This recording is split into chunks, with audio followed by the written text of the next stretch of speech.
last week my fault. So deal with it. But yeah, it was your fault. The important thing is that we are back.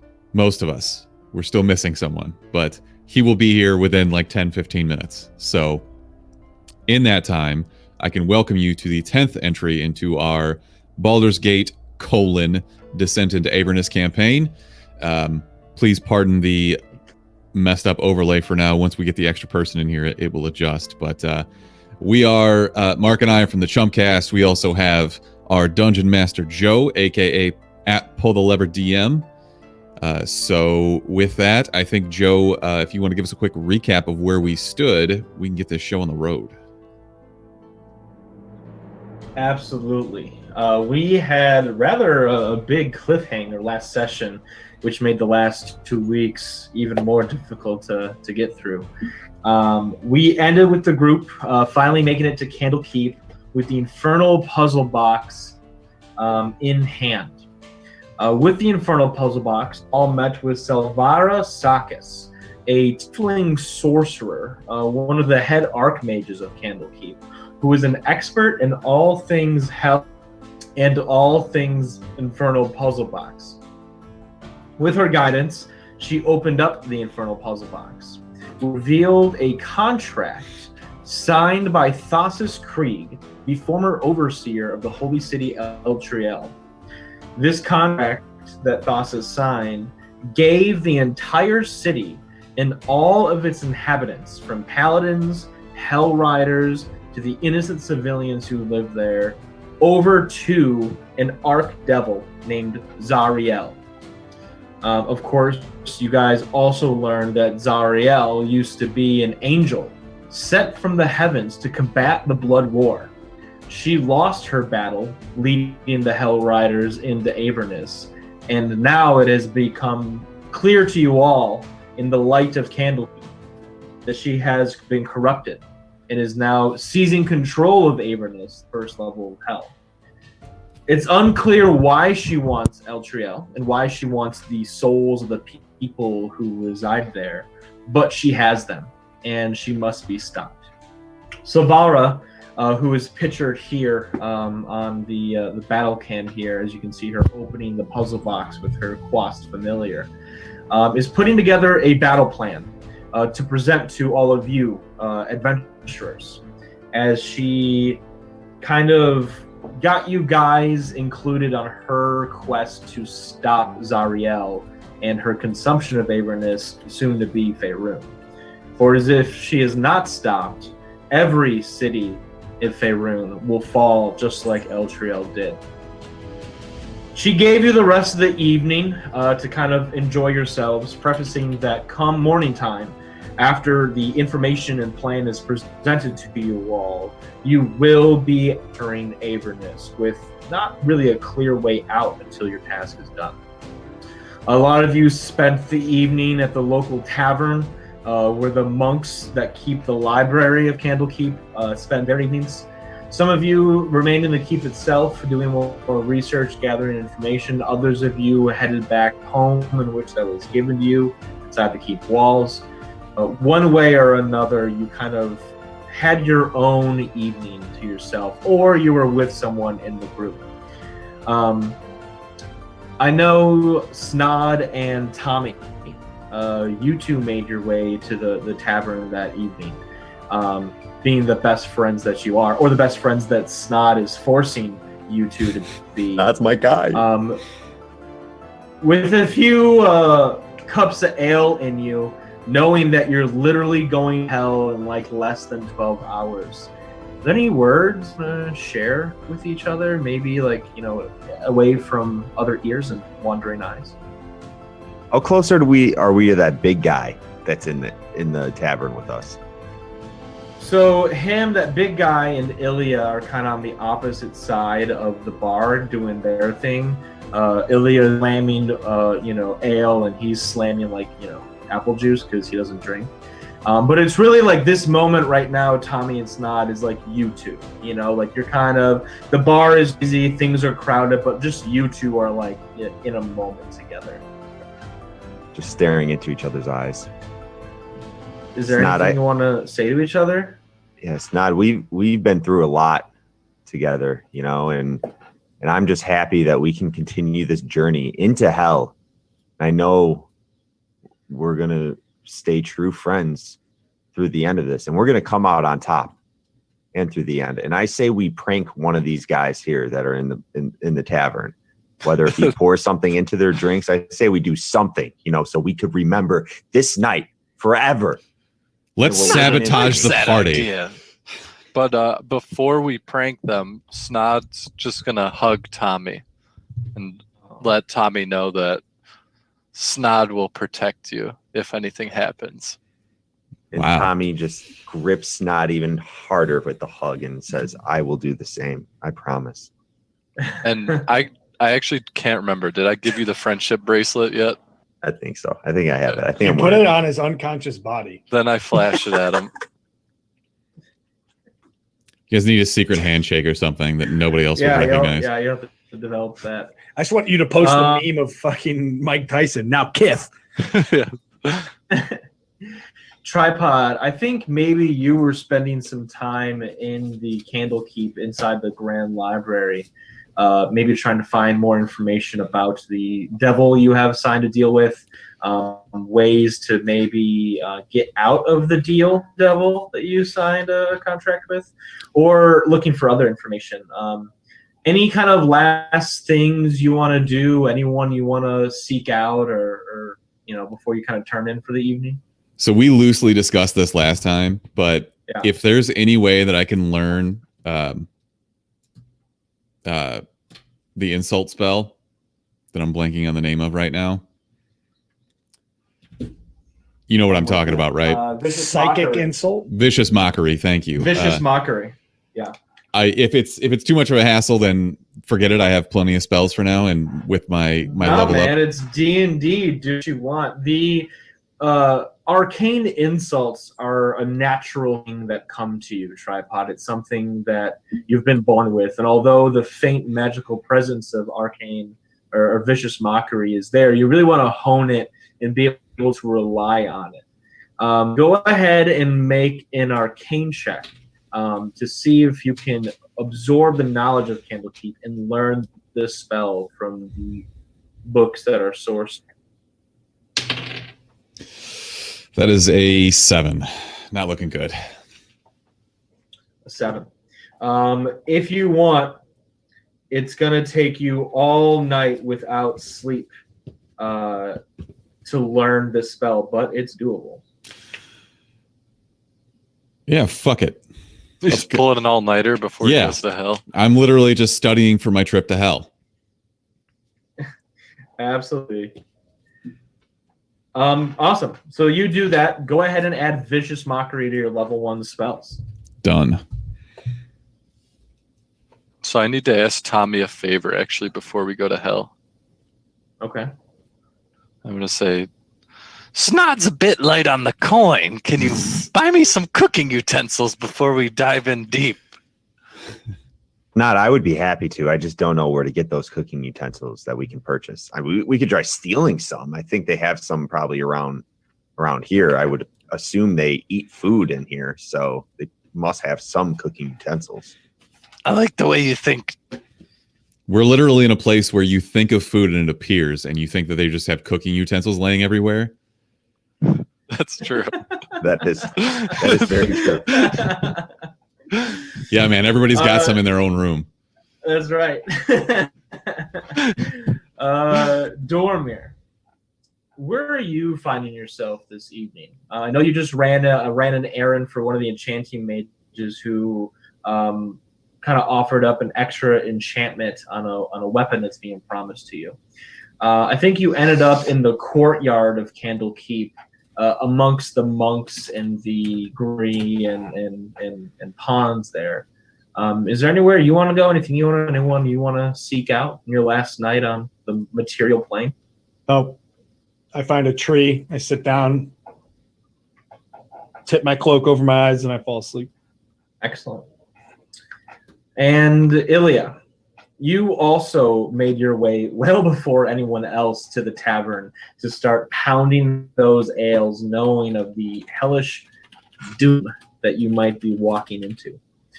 You made friends with a local of Candlekeep, a large blue-skinned ogre who had his own custom-made monk robes and a circlet with a blue gemstone matching his blue skin embedded into it.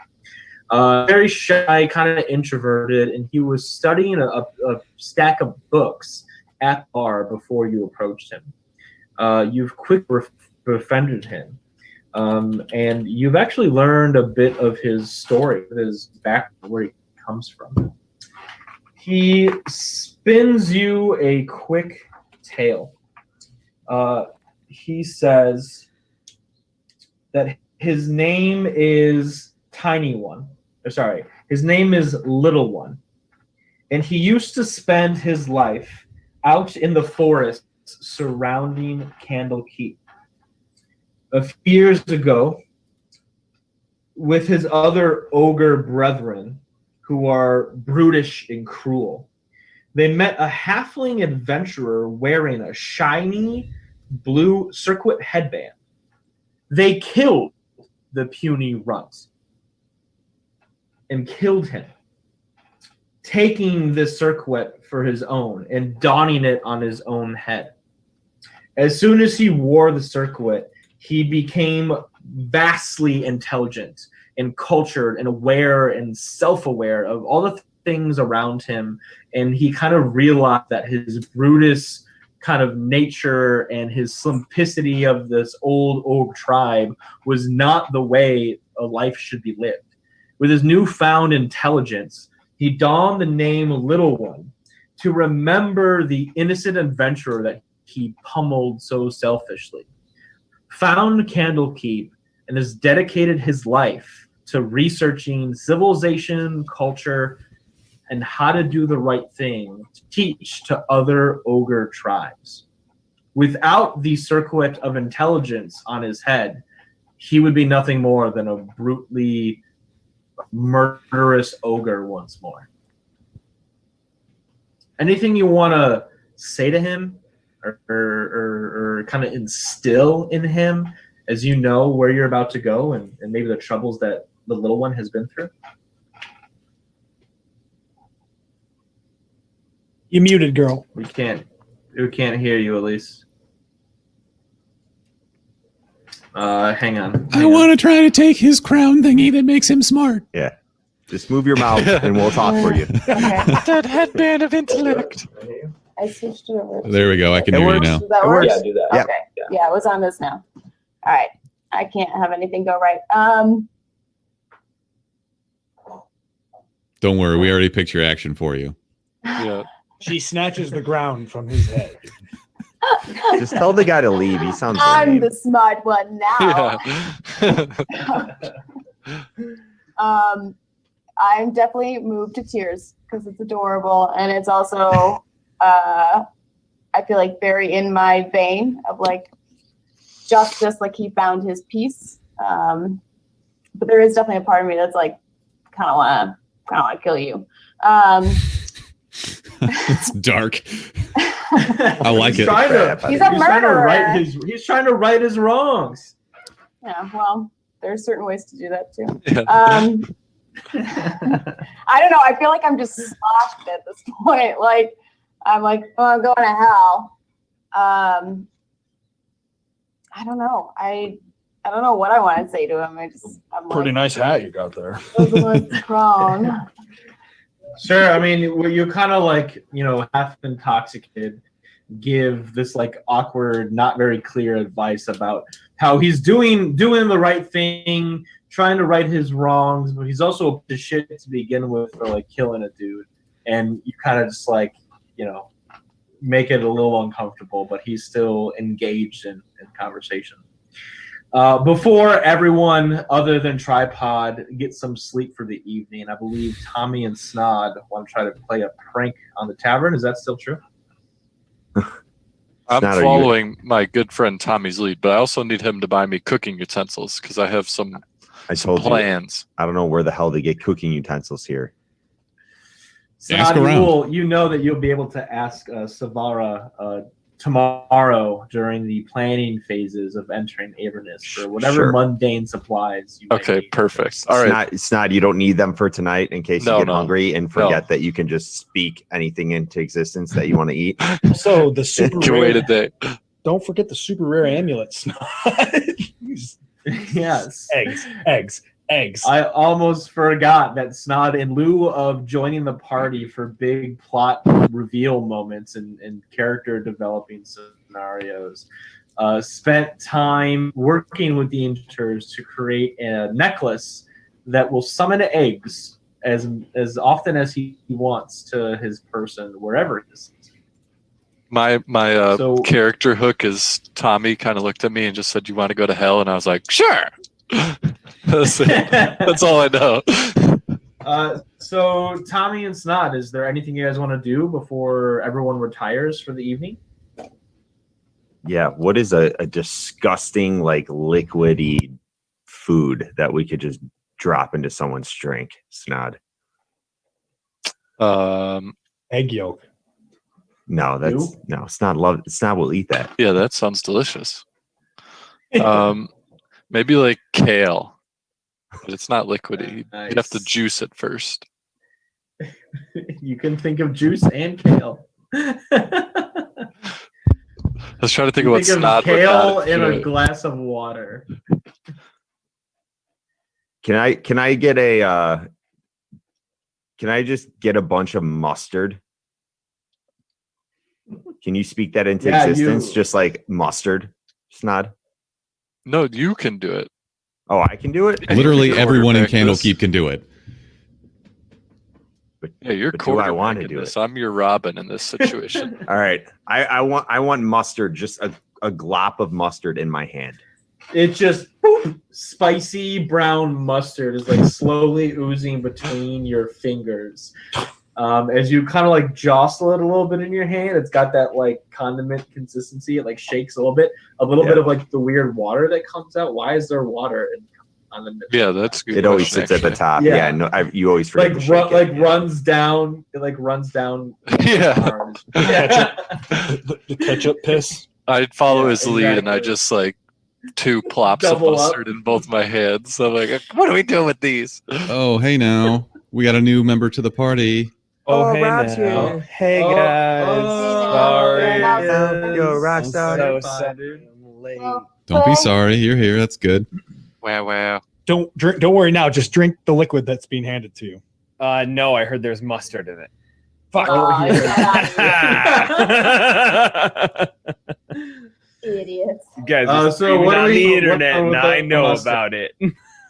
Who's sitting at the bar? It's not. I need you to distract somebody at the bar so we can pull this off right now. You need to be like, can you look at this? Is this Yeah, infected so kind of I thing? got it. I take his advice, and I walk up to the closest person to us with both globules of mustard in my hand. No, and I just- have the mustard. No, I copied you. Okay. Why? They're gonna know who did it then. They're gonna know who put the mustard in their drink. Your instructions He were asks clear enough. why. He asks why like this isn't the stupidest thing of all time. All right, let's just throw it at this person's face and then run. All right. So we just, Yeah. What a prank. You see a monk, a very common basic monk who had a large day, Dewey Decimal System organizing books at the library. He's walking up to the bar, an empty glass, just looking for one more refill before calling it for the night. And he sees you two turn around, 4 handfuls of mustard, as you just throw it at him like it's a food fight in a high school cafeteria. He makes a dexterity saving throw. And he literally Matrix style dodges the mustard throw. No. This guy nat 20s his Jeez. dexterity saving throw. Bullshit. Mustard hits one of the tables in the center of the room as he turns back up, cracks his neck a little bit, and just brushes past you two short folk up to the bar and orders another pint. damn, he was not disturbed. Damn. Embarrassed and giggling, you two bolt out of the tavern. When we to tell hide away when we tell the story, we hit him in the future. Nobody in the group has seen this though, right? Nobody on our team saw that. It was just us. Ilya, make a perception check, disadvantage since you're drunk. Let's see if you saw this. We'll say if you fail, you think that they hit him. If you succeed, know that they didn't. Nice. 7. Yeah, no, you think the like table is person because it kind of resembles like the outline of it because it's one of those tall tables, and you see mustard dripping off it. Do you laugh? Do you yell at them? Yeah. I'm like, hey, you small ones, stop that. Stop that, stop. I'm booking it out there. I don't want to get caught.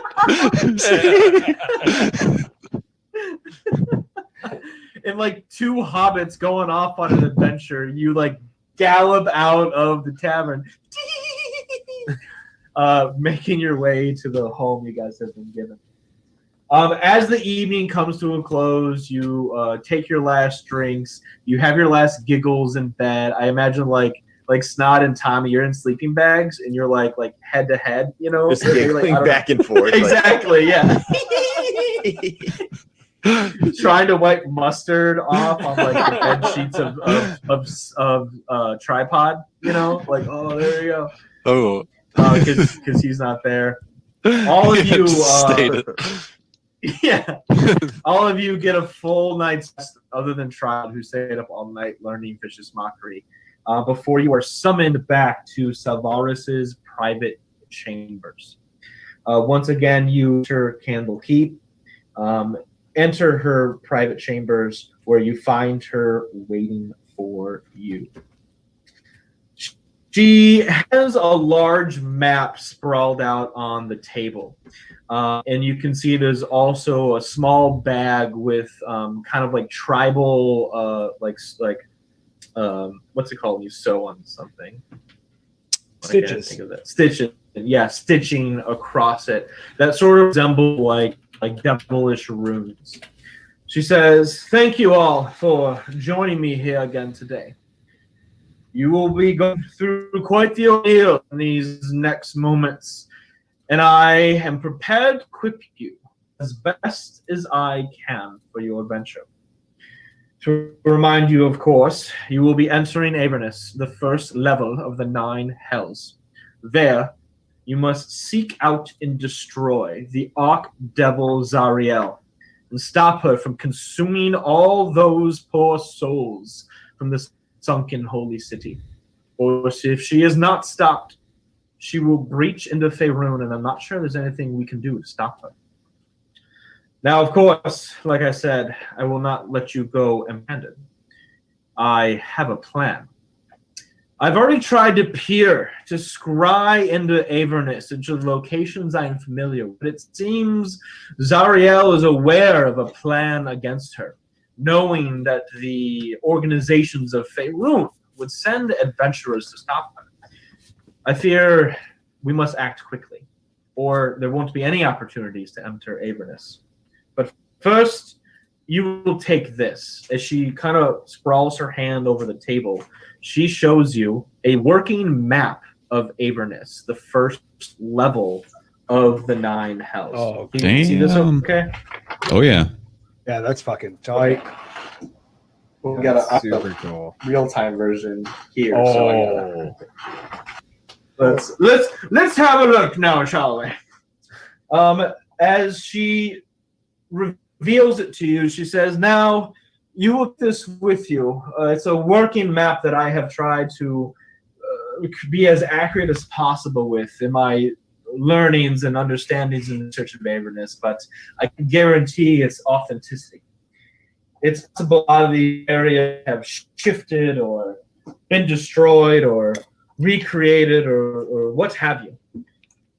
But what is here, the knowledge that is here, could be of some use to you.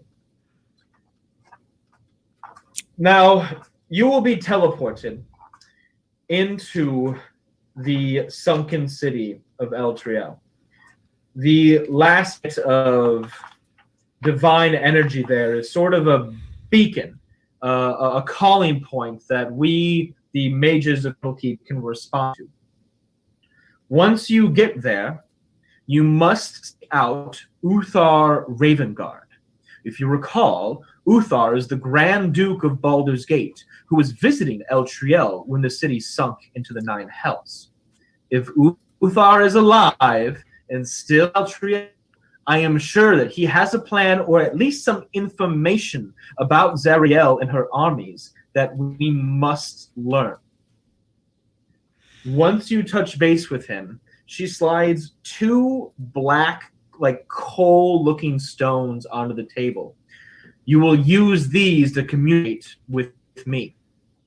These are sending stones, infernal sending stones. Now, magic is powerful, quite limited while they're in Avernus.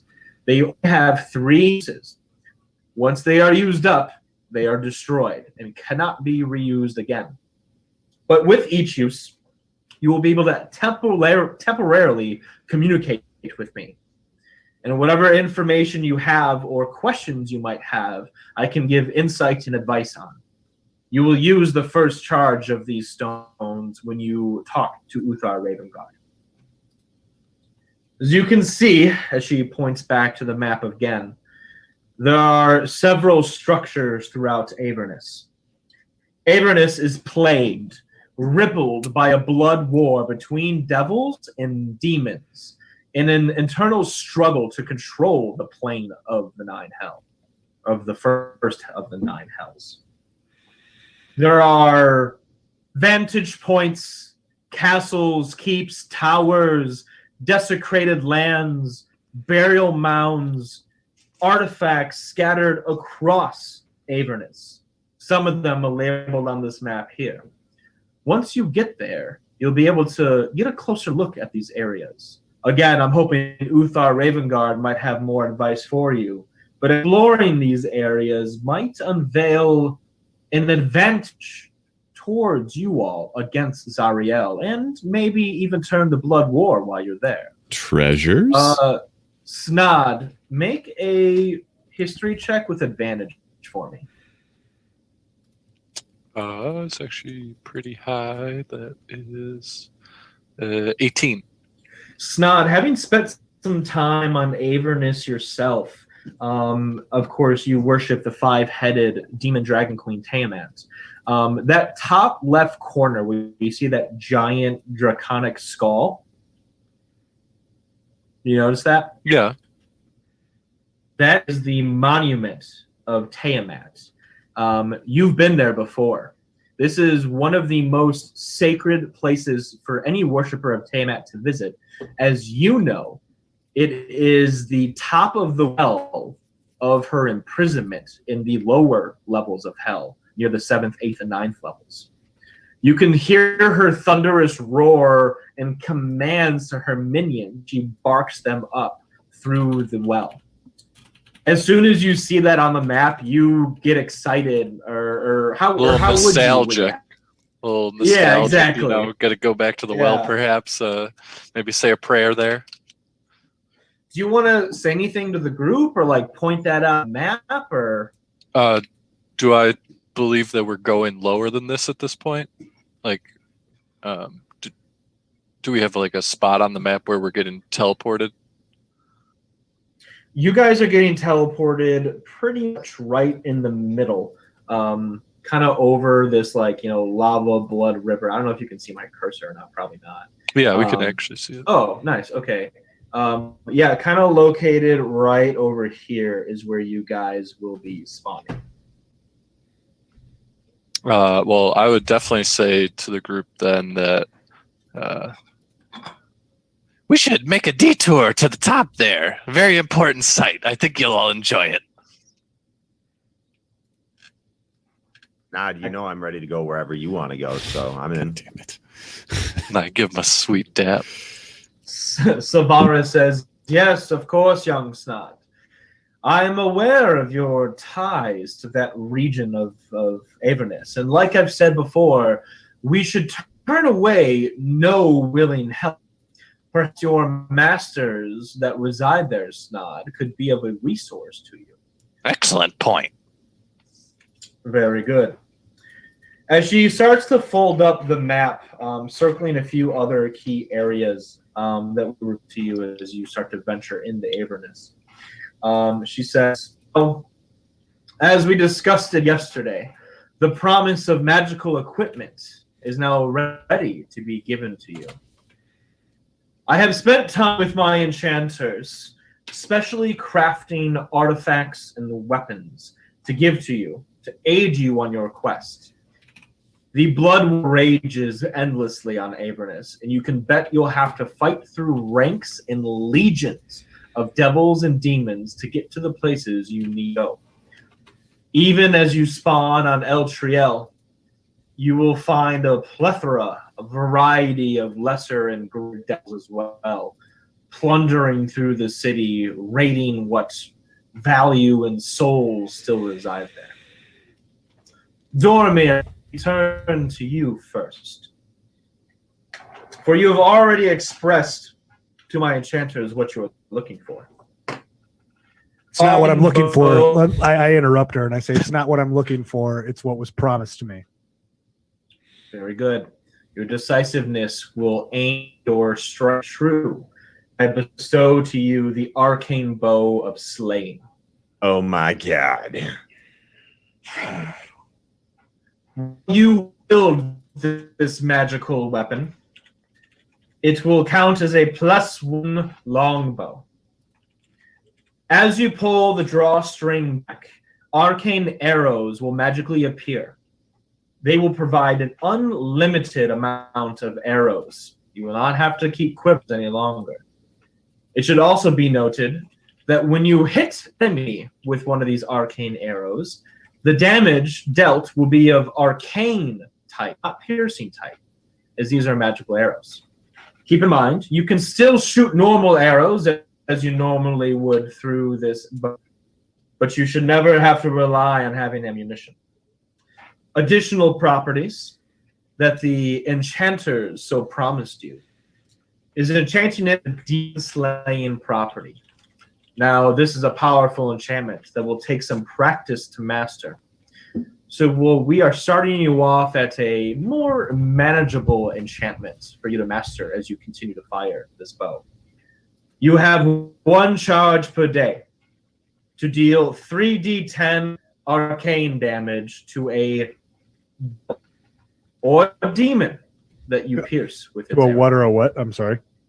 A devil or a demon. Lastly, this bow can never be separated from you. Should you lose it, it be taken from you. With a bonus action, you can summon the bow back into your hand. Damn. Pretty lit. It's the bow of returning. Yeah. You thought my daggers were fancy. Way cooler. Way cooler. She, Salvaris pulls the bow out of that, like, infernal bag of holding she has, lays it on the table, and offers it to you. As you step up to take it, you guys can see the image, okay, right? Yep. Yeah. Oh yeah. Killer. Is there anything you want to say to her or the group as you wield your new weapon? I kind of just reach out, I grab it, test the balance, turn it over once or twice, look back at Silvara and just nod and step back. Excellent. Next, I call upon you, Ilya of the Scourge. My order has done research into you and your Church of Torm. We have an understanding of your troubled background and the gifts that have been given to you. You might see them to be a struggle. We see them as a moment of power. For you, Ilya, we gift you the chain whip of the Scourge. Sorry. This will count as a +1 chain whip when yield. It has some special properties as well. When you draw this weapon, you can either extend the chains to a maximum of 10 feet, which would give you like a reach weapon, dealing 1d6 piercing damage, or you can retract the chains to be a flail instead.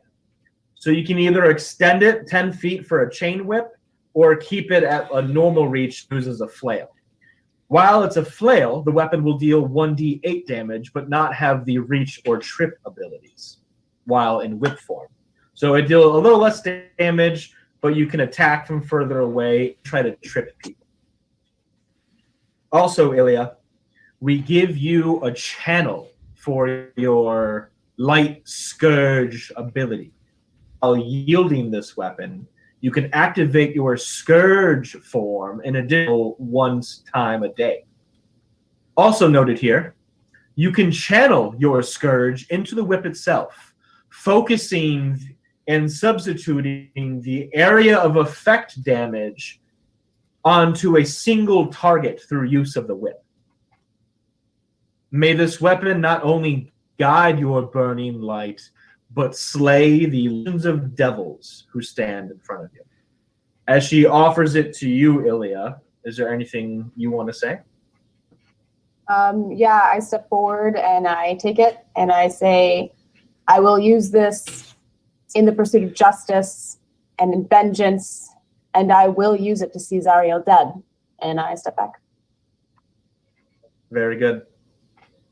Now, I believe there is a prankster gnome amongst us. Tommy Wee gnomes, to be exact. You got that correct? As she calls you forward, Tommy. Tommy, you also have an interesting yet troubling past. For I can see that you do not travel alone, and I don't mean by the companion standing in this room. The spirit of a young mouse, Favel, I believe his name was. Mm-hmm. Five Swiss belly. Powers not only your rage, the twin blades of Favel. The blades themselves resemble the tail of the young mouse that once lived next to you in a long, healthy life. He'd be very happy that's about not the these. That's not the only trick of the trade. Oh my God! There's While more. in your possession, these two short swords will count as a +1 short swords. You can also connect them at the hilt No. to wield them as a two-handed weapon, a double-bladed sword. That's You shitting me? I am not shitting you. Your words, Sorry, did you just make Tommy Wee Darth Maul? your words, not mine. You mean Darth Small? Banned. Nope, you're banned. Get out. Yeah, Get the that's- fuck out. That's it for us tonight, guys. Thank you for coming out. Thanks for tuning This in. was great. Thanks, Thanks guys. for tuning in. See Damn ya. it. So, Wow. as a bonus action, Tommy, All right. you This can was great, either guys. Thanks. See you later. Tommy, you can either wield these as two separate short swords, +1 short swords, which would deal 1d6 damage each, or you can connect them with a two-hands double-bladed sword that will deal 1d12 damage. To either connect or disconnect the blades is a bonus action. And also, through the raging might of Favel and the burning veracity of you, Tommy, once per day, you can activate the bleed property on these weapons. Should you hit a creature and it fail a Constitution saving throw, you will deal additional bleed damage over time. Your vicious attacks will leave them scarred and bleeding. Machi. And So I'll text you guys all this information too, so that you have it. so with real quick, an example with one of my short swords, I roll a d6 and then it's +6 for whatever I roll. Is this the same for this weapon here? So is your short sword a +1, or is it just does it say short sword +1, or just short sword? It's a short sword +8 attack bonus. Damage type is 1d6 +6. Okay. We'll have to figure out the math to make sure. It'll probably be an increased +1 because these are +1 weapons. but we'll double check the math and make that right. Okay. Cool. Snod. Savaris looks over at you. Or sorry, Tommy, did you want anything as you take the weapons off the table? I take them and do it like I've been using these for years. Everyone looks at me like, "Oh my god, he's gonna fuck shit up right now." I put him behind my back. Sunny. Can you make him like? Yeah. Can you make like a dexterity throw right now? And if he fails it, can he like cut himself, please? He just drops them, fumbles them down. His thumb Yeah, through his foot. falls Let's off. go Fine. for it. Let's do it. His thumb falls off, and I put it on my necklace Tommy. immediately. But Tommy, if I'm successful, Tripod, you have to give me a look like you're just astounded, like, "Oh my god, this guy is a god." I will be very astounded. Okay. Tommy, make a sleight of hand check to see how smooth you are with these twin blades.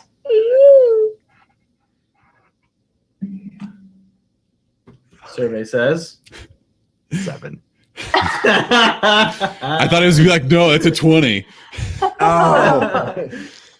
Tommy, you swirl around, you take them, you connect them with the hilt, give it a twist to lock it, do like a sweep, like one of these Darth Maul things, and as you go to like unlock it to sheath them, you like drop one as you try to catch it with your other hand, but like slice your palm as it activates the like bleed ability, and it's just like bleeding profusely. You're like, oh my god.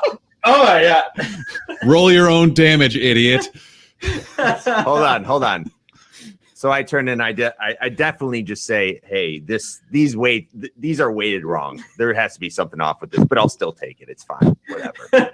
You'll have to learn to adjust, Tommy. You'll need to adjust frequently in the Avernus. As you step back into the group, you're trying to clot your blood, like with your shirt or something. Can I cast Cure Wounds? Tripod, yeah, with the most sarcastic, sassiest, like lay on hands. You walk over to him and Yes, but I summon a little bit of table salt, and I put it into my hand, and I heal his hand with the I table don't have salt. to accept this. You don't know it's there. It does have to be a willing creature. Rules is written. Slide a hand to see if he sees it. If he doesn't, arm see the wrestle for salt, like. Tripod, do you want to force this healing? No, I think I made my point. Okay.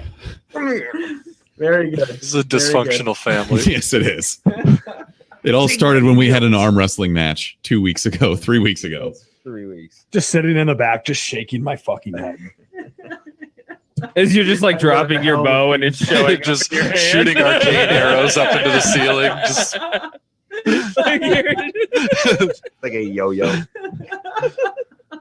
guys, watch him. I'll make it sleep. Hell yeah. Young Snod, your excitement to return to Avernus and seek out your queen reflects into the item that we have created for you. In reflection of the 5-headed dragon queen Tayyamats, we present to you the crimson scale staff of the queen. That is a fancy looking dildo. it's pretty fire. The fanciest. This staff, carved out of demon wood grown in Avernus, the top of which breaks into 5 separate dragon head wrappings around your ruby crimson arcane focus. You can see the fucking head. Can you guys see the head? That's Oh, yeah. It's dope as fuck. I love it so much. It's emerging at the top. While you wield this staff and are still loyal to your queen, Tayyamats, you will add a +1 to your spell save DC. Creatures will have to try even harder to withstand your spells. While you wield this staff, you also have advantage on all charisma checks versus chromatic dragons. Dragons of the red, blue, green, black, and white variety will recognize you as one of their own, nestled in their ranks under the Queen Tayyamats. And finally, once per day, you can activate the heads of this dragon to enchant one of your damaging spells with 1d6 points of fire, ice, lightning, necrotic, or acid damage. It's lit. The staff is yours to wield wildly and loyally. Is there anything you want to say, Snod, as you receive the Crimson Scale staff of the Queen? I'm going to take it off the table and then kind of draw it towards my chest. And then I'm going to cast 2 different minor illusions. So there's just like a drum beat starts like going in the background, and like kind of like sparks of like energy look like they're coming off of the weapon. And then I'm going to focus all of my energy, and then I'm going to have an egg plop down in front of me. I'm going to say, "This will do, Sylvaris. This will do." I hate you so much, but it's so good. Next. God damn it. Speaking of hate, Tripod, we present a weapon to you. We understand your otherworldly presence that resides in your head, not only influencing your decisions and motives, but offering as a guide as you travel through Avernus. We understand this demonic power grants you privileges, and we understand you must seek out this devil and obey him. This weapon will do nicely and to recognize that. For once we crafted it, your demon reached out to us. The Horned Devil Bitter Breath had full influence over this weapon. We present to you the Smoldering Axe of the Horned Devil. What? Much like Bitter Breath himself, who constantly talks with smoldering black smoke coming from his mouth, this axe always smokes and bleeds a similar black soot. It's always smoking, constantly. This is a +1 great axe you must wield in 2 hands with your great strength. While you wield it, you have advantage on all charisma checks versus devils. Also, once per day, you can engulf the axe in hellish flames to deal an extra 1d6 points of fire damage. You can see the sheer resemblance this axe has, Tripod, to your packed devil. The dark demon steel is laced these infernal fissures, like light lava layers, like hold the seams together where the welds should be. A horn protrudes off the backside, an actual like horn devil horn that almost acts as like a beacon, like a communication point between you and Bitter Breath. The hilt is cut with demon scales. Should anyone else try to pick it up, the scale like shout and harden and would like cut and pierce anyone who pick up the weapon that's not you. Nice. But relax and like inlay as you hold on to it. As soon as you pick it up, you hear Bitter Breath talking in your head. Oh yes, good Tripod. Let my power be channeled through this hellish weapon. May you slash the enemies of my legions as we work together to rule the galaxy.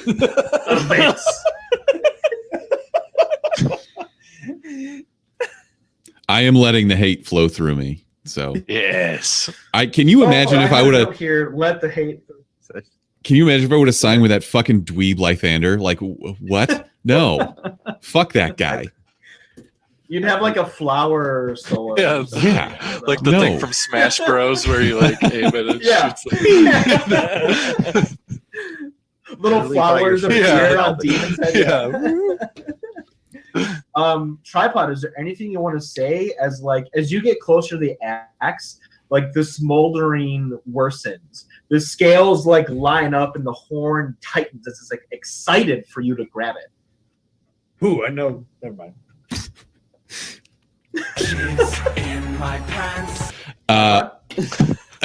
I have. This is the best gift that anyone has ever given me. That is all I have to say. And I do. I will absolutely use this to slay the demons. Not you, BB. You're good. I will slay the demons of Avernus with this, and I'm gonna look cool as fuck while I do it. Better than thumbs. Yes. I'm gonna get some devil thumbs. And lastly, Nashimo of Menzoberranzan. You have spent a great portion of your time in Faerun in the shadows, investigating, assassinating, and doing what you must to get ahead. I know you travel into Avernus to seek redemption in your family's name and to regain your stature amongst the noble houses of Menzoberranzan, the capital city of the Drow. Your weapons will do well to help you in your quest. For you, Nashimo, I present the Drow hunting knives of wedding. These are 2 twinned +1 daggers. Damn. When thrown, hit the creature that they puncture must make a dexterity saving throw, or demonic spider webs will sprout out from the point of impact, webbing the creature, restraining them like a mummy inside a coffin. Also, once per day, you can add an additional 1d6 damage on the sneak attack while using these twin hunting daggers. Is there anything you would like to say, Nashimo, as you take the weapons from Savara? With these, I know Lolth is with me. And I, like it's nothing, just flip them up and they drop into sheets. Like, yeah. Shoot a glance at Tommy Wee, please. Oh, yeah. Dart small over there. Wait. Why doesn't he have to roll a sleight of hand? Because he was paying attention. Because he was paying attention while he was doing it instead of like looking at me and trying to seem like a badass. I quit. So recap quickly. Nashimo, you get the Drow hunting knife webbing. Chad, you get the Smoldering axe of the Horned Devil. Snod, you get the Crimson Scale staff of the Queen. Tom, the twin blades of Favel. Ilya, the chain whip of the Scourge. And Doramir, the arcane bow of Slain. As a total sidebar, you guys, I had all these weapons commissioned by my close friend Paul. He is actually one of my. He's in one of my Polar Levers.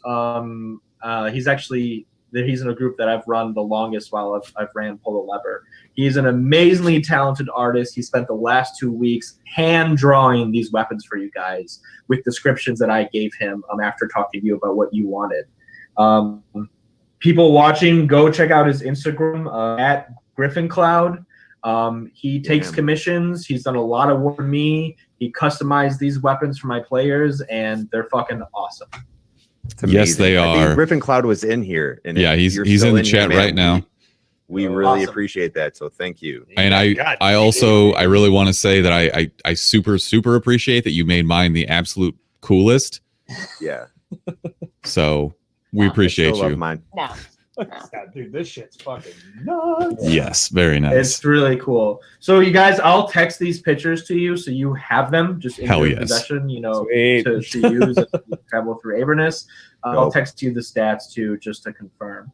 I just look over at Tommy and I throw my bow at his head, and right before it hits him in the face, I summon it right back to my hand. Did I make you like Avengers Civil War? Me and Tommy are gonna have like our own faction by the end of this campaign.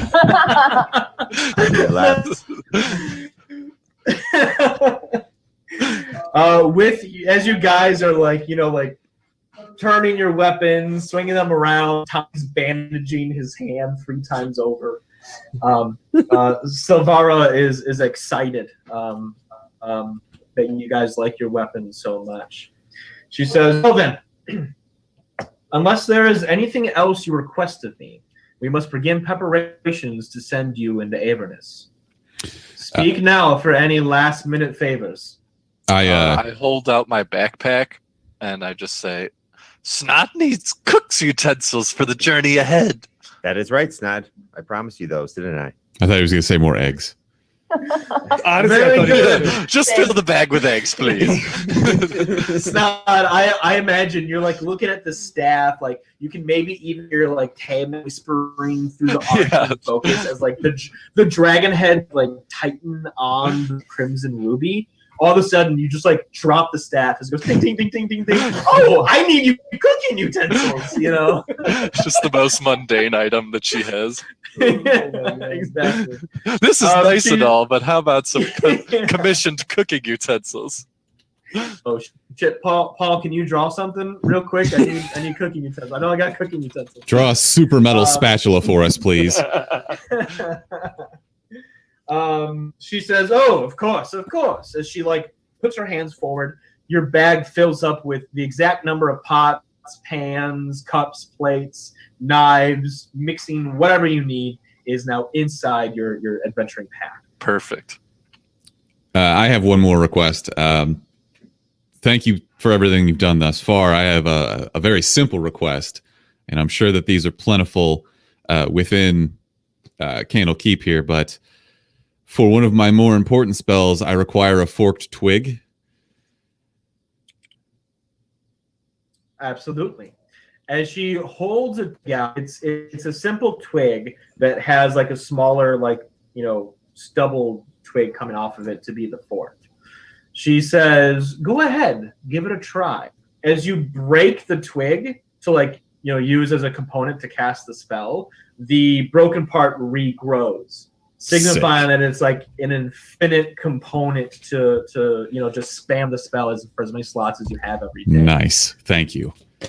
Of course, young tripod. Other favors I can bestow unto you all. Yes, Dormir? Hi, hello. Do you have any additional greater healing potions? I'd like to maybe max my potion slot out on those. Of course. I can gift you each one additional greater healing potion. No problem there. Ooh, good hustle. Bet. Tommy, Nashimo, Ilya, anything I can offer you? Tell me a story. God damn it. Oh. I didn't want to You roll will any be more able- dice. Where are you from? I throw my bow at his head. This time I don't summon it back. Tommy, you will be able to tell your own grand stories to all who ask once Thank you were what if I should say you make it back from Avernus. About how far is Plume Mountain from Avernus? White Plum Mountain? I will have no more of your gestures at me, I'm boy. We dead have serious business to attend. All right. Read a book, damn it. You're going to bore these demons to death. It's fucking great. Nashimo, what can I offer you? You got any poisons? Have you guys been working on anything that's good against demons down there? Like, you got anything special that maybe you're working on that I can make better? I don't know, something. Of course. I can bestow to you a special poison that can create a more potent poison that might be favorable to use against demons and devils who might already have resistances to such poisons. The question is, can I keep stalling until I find the page in the Dungeon Master's Guide to which the poisons are? Oh, page 255. Tell us a story while Let you're doing it. me... Lore. This poisoner's kit will allow you to create midnight tears twice per day. Jeez. A creature that is either ingests this poison or touches it by contact must make a Constitution throw of 17. On a failed one, the creature takes 4d6 poison damage, half as much on the 6th roll. Okay. Keep in mind, the more you use this potion, the demons of that variety could grow resistant. Okay. Share similar blood. Use it sparingly and wisely. Ilya of the Scourge, your cause might be the most just amongst your companions. How can I aid you in your righteous quest? Well, to be selfish, I'll be looking for a friend in hell. Is there anything that you can give me to aid me in this quest? Yes. Your before life is something I am familiar with. What happened? I understand you possess a gift from the Church of Torn from Baldur's Gate. Is that not correct? An article of clothing, I believe? Church of Tyr? Sorry, Tyr. My mistake. There's so many churches and a lot of T's there. I don't know, do I? Yes, I believe the church gave you the glove of Tyr. Oh, yes. Yeah, I did get that. Oh, that old thing. It was like they gave those out at graduation. Like you never thought you were gonna need it again. The most like prized relic the Church of Tyr had. I might have forgotten the name, but you forgot the glove. Oh, goodness. Well, We'll both forget that this happened. While you wear the glove in Avernus, you run the risk of attracting the attention of devils and demons as they try to snuff the light and radiance that comes from it. But while worn, I can bestow the enchantment to sense trapped souls nearby. Whether they be trapped within infernal soul coins, within demons themselves, or wandering wistfully throughout the open hellish plain. While you wear the glove, you'll detect them and sense I want.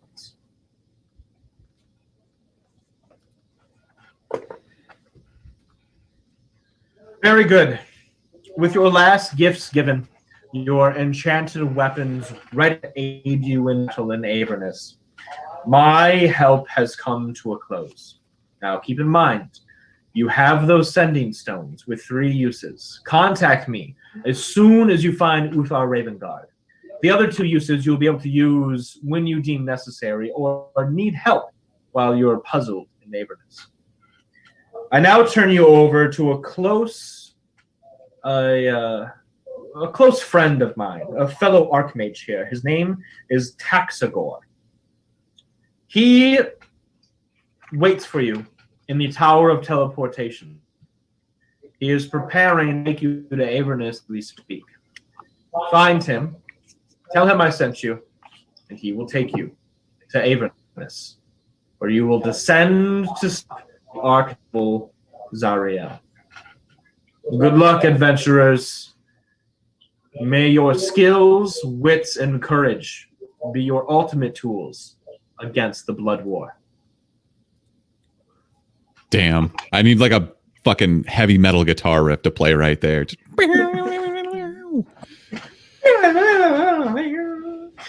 As you all kind of take your things, whether in silence or whispering to each other, hey, look at the cool shit I got.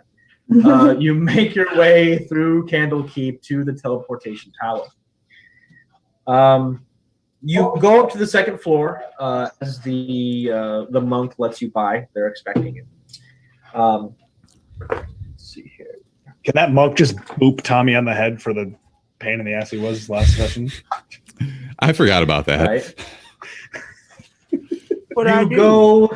You go 1 level up in the teleportation tower. You see a cluttered chamber illuminated by various objects upon which the continual flame spell has been cast. Scurrying around the room is an otter. Hang on. Is an otter. I love them. I want That guy one. looks tasty. God damn it. I'm taking Is that this his one name? Snod's about to eat our pilot. Scurrying around the room is an otter dressed in a tiny red robe and hat. The otter mumbles to itself in common, mentions something about a tuning fork. Suddenly, it takes notice of you all and it stands upright. Lulu! Lulu, wake up! Our guests have arrived!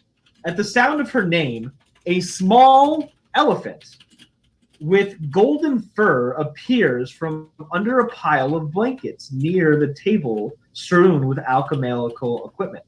The elephant takes to the air on feathery wings and lets out a pleasing trumpet sound. This elephant is honestly probably slightly smaller than like Dumbo, with like kind of similar like long like winged ears that it uses to like fly in the air in place. I probably should have got a picture of Lulu. I didn't even think about that. I was No, this one's good enough. Yeah, this is. Yeah, I like the otter. Did you take this from Redwall? You guys ever read those books, the Tagarung books or whatever? I'm talking about. Yeah. No. All right. It was like a poor man's Harry Potter, but anyways, go on. Yeah, you're crazy. Okay. Taxagor, the otter mage, scurries over to you all, says, yes. Ooh, welcome. Silvaris told me that you would be coming. I'm not quite ready to open the portal to Avernus, but maybe you can help me. Sure. Can I try to seduce this otter? Oh. There it is. There Is that what you want to do? No, I'm not that big of a douchebag. It would be funny though if it worked. Oh. Ooh, interesting. You come with me, as he like grabs you by the hand tripod. Or curious eyeing, I must be startled by my. You see, let me give a proper introduction. My name is Taxagor. I am an otter. Keep in mind, he's an otter. He's like, what are they, like 2 feet tall? You know what I mean? Like, Yeah. If he's a big otter, yeah. yeah, he's like on the ground in this get up with like a walking cane looking up at you guys. I am Taxagor. I am an archmage of Candle Keep.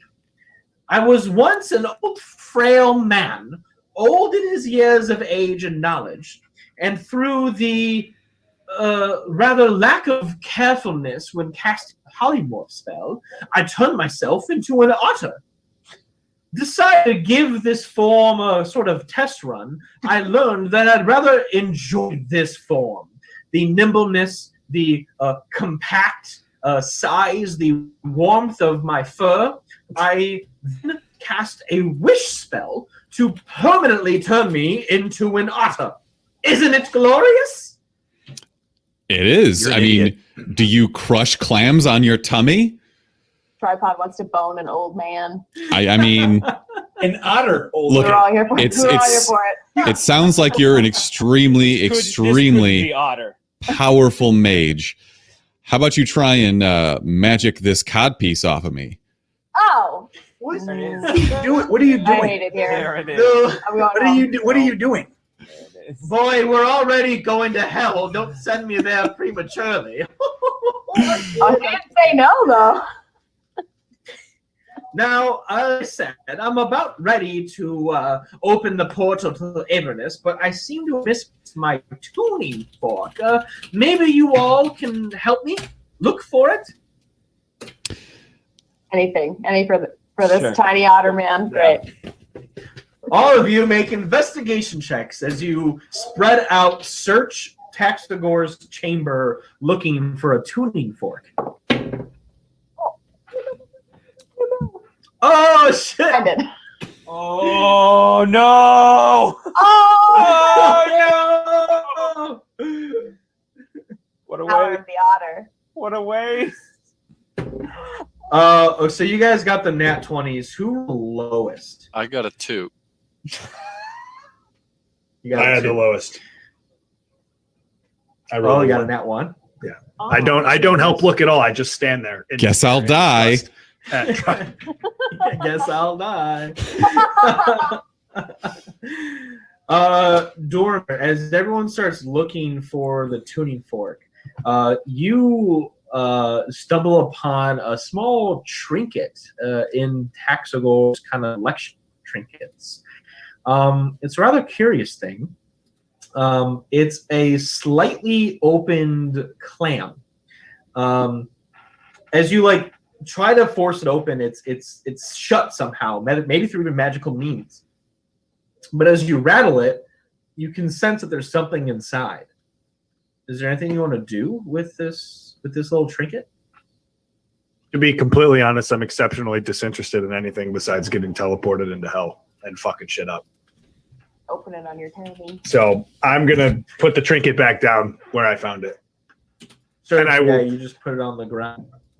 This nasty fucking slimy clam, get it away from me. This weird otter man, I just want to leave. Hate it here. Ilya and Nashimo, both of you pick up the tuning fork. Like at the same time, one of you has like either like fork in your hand. Do you like want to wrestle over who gets to give it to Taxagor or? No, I'll just Yeah. give it to her. I think a I think tripod gets to you give can I us want to help this Praxagor. tiny otter. She can just have it. It's fine. I give this tiny otter what Absolutely. you want. She's already got the cat. It's fine. As you take it, Ilya, from Nashimo, you bring it over to Taxagor. What do you want to say? I want to get down on one knee and just, here, my lord. Love him. Ooh, very good, very good. With this, I can finally open the portal to Avernus. I will need but a moment to just do so. While you wait, young Ilya, I would encourage you and your friends to speak with Lulu, the yellow elephant, for she will be joining you on your journey into Avernus. She has been there before and might be of a good use to you.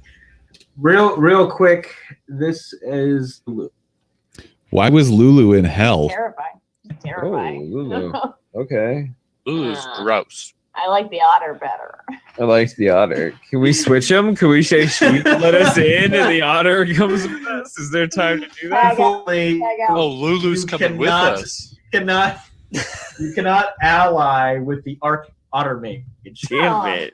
Escape I'm is planning on bullshit. making Traxagor sandwiches for the party. I wanna He's already got him stuffed. Like, Snot's got him mounted.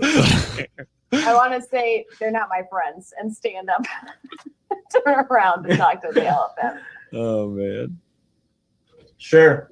Lulu, she's very enthusiastic. She's very bubbly. She does speak Celestial, but she prefers to communicate telepathically. Can only communicate with someone telepathically, like one person at a time. So she can't like talk to everyone at once. Ilya used to want to approach her. Is there anyone else that wants to approach Lulu? How I'll go with her. how thick is Lulu?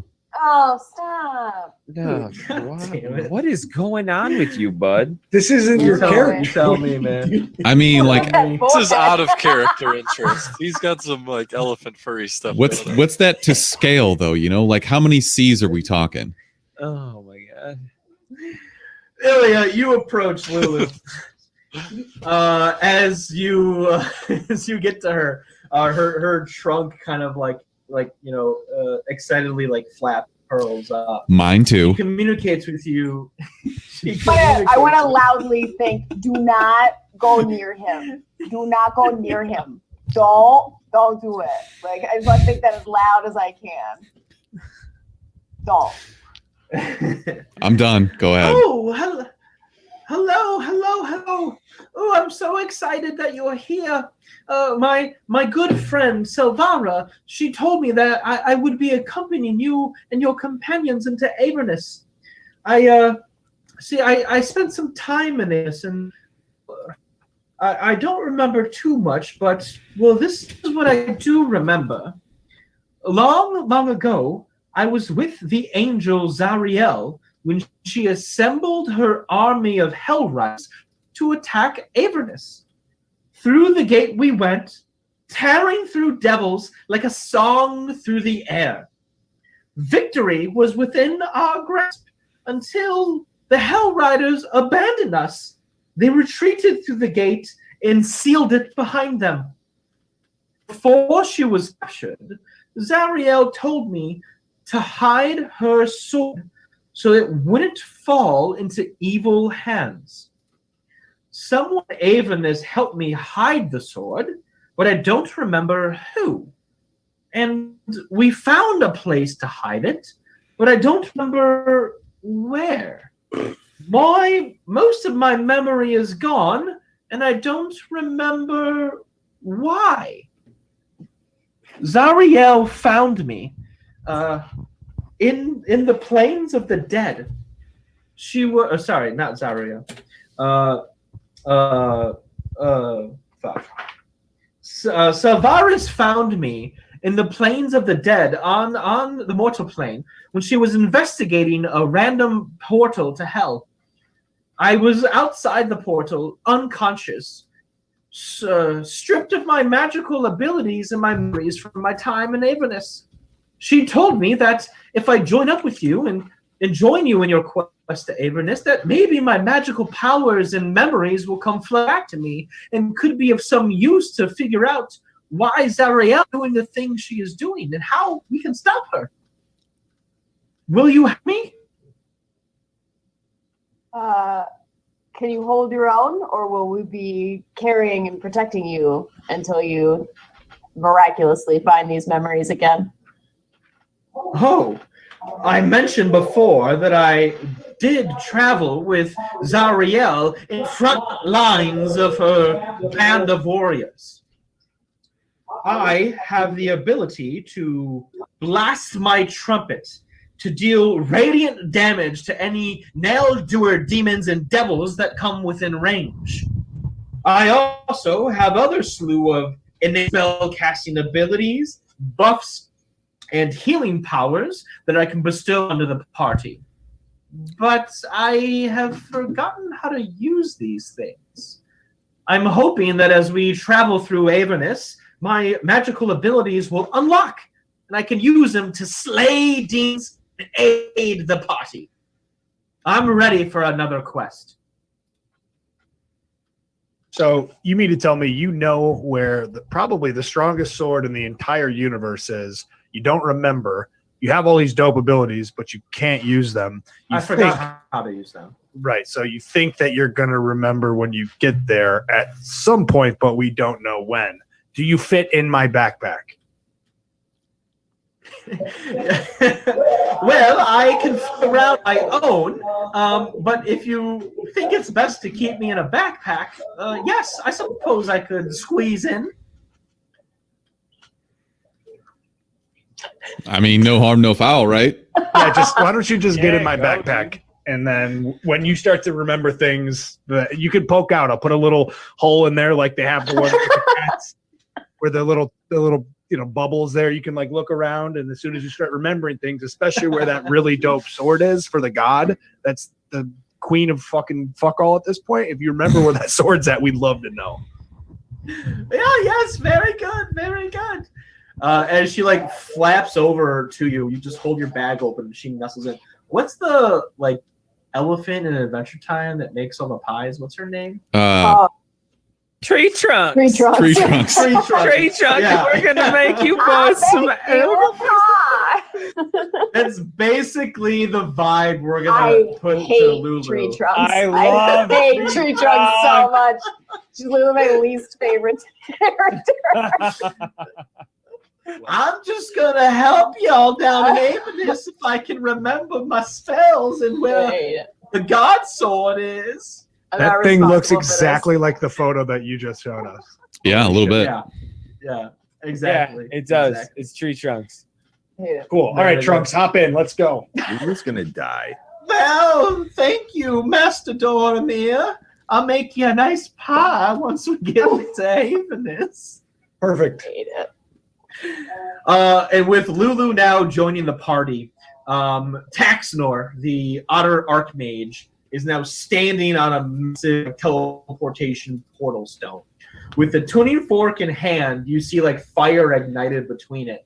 He turns to you all and says, very good, I'm ready to take you to hell. And Are you ready? I guess. I've never been more turned on.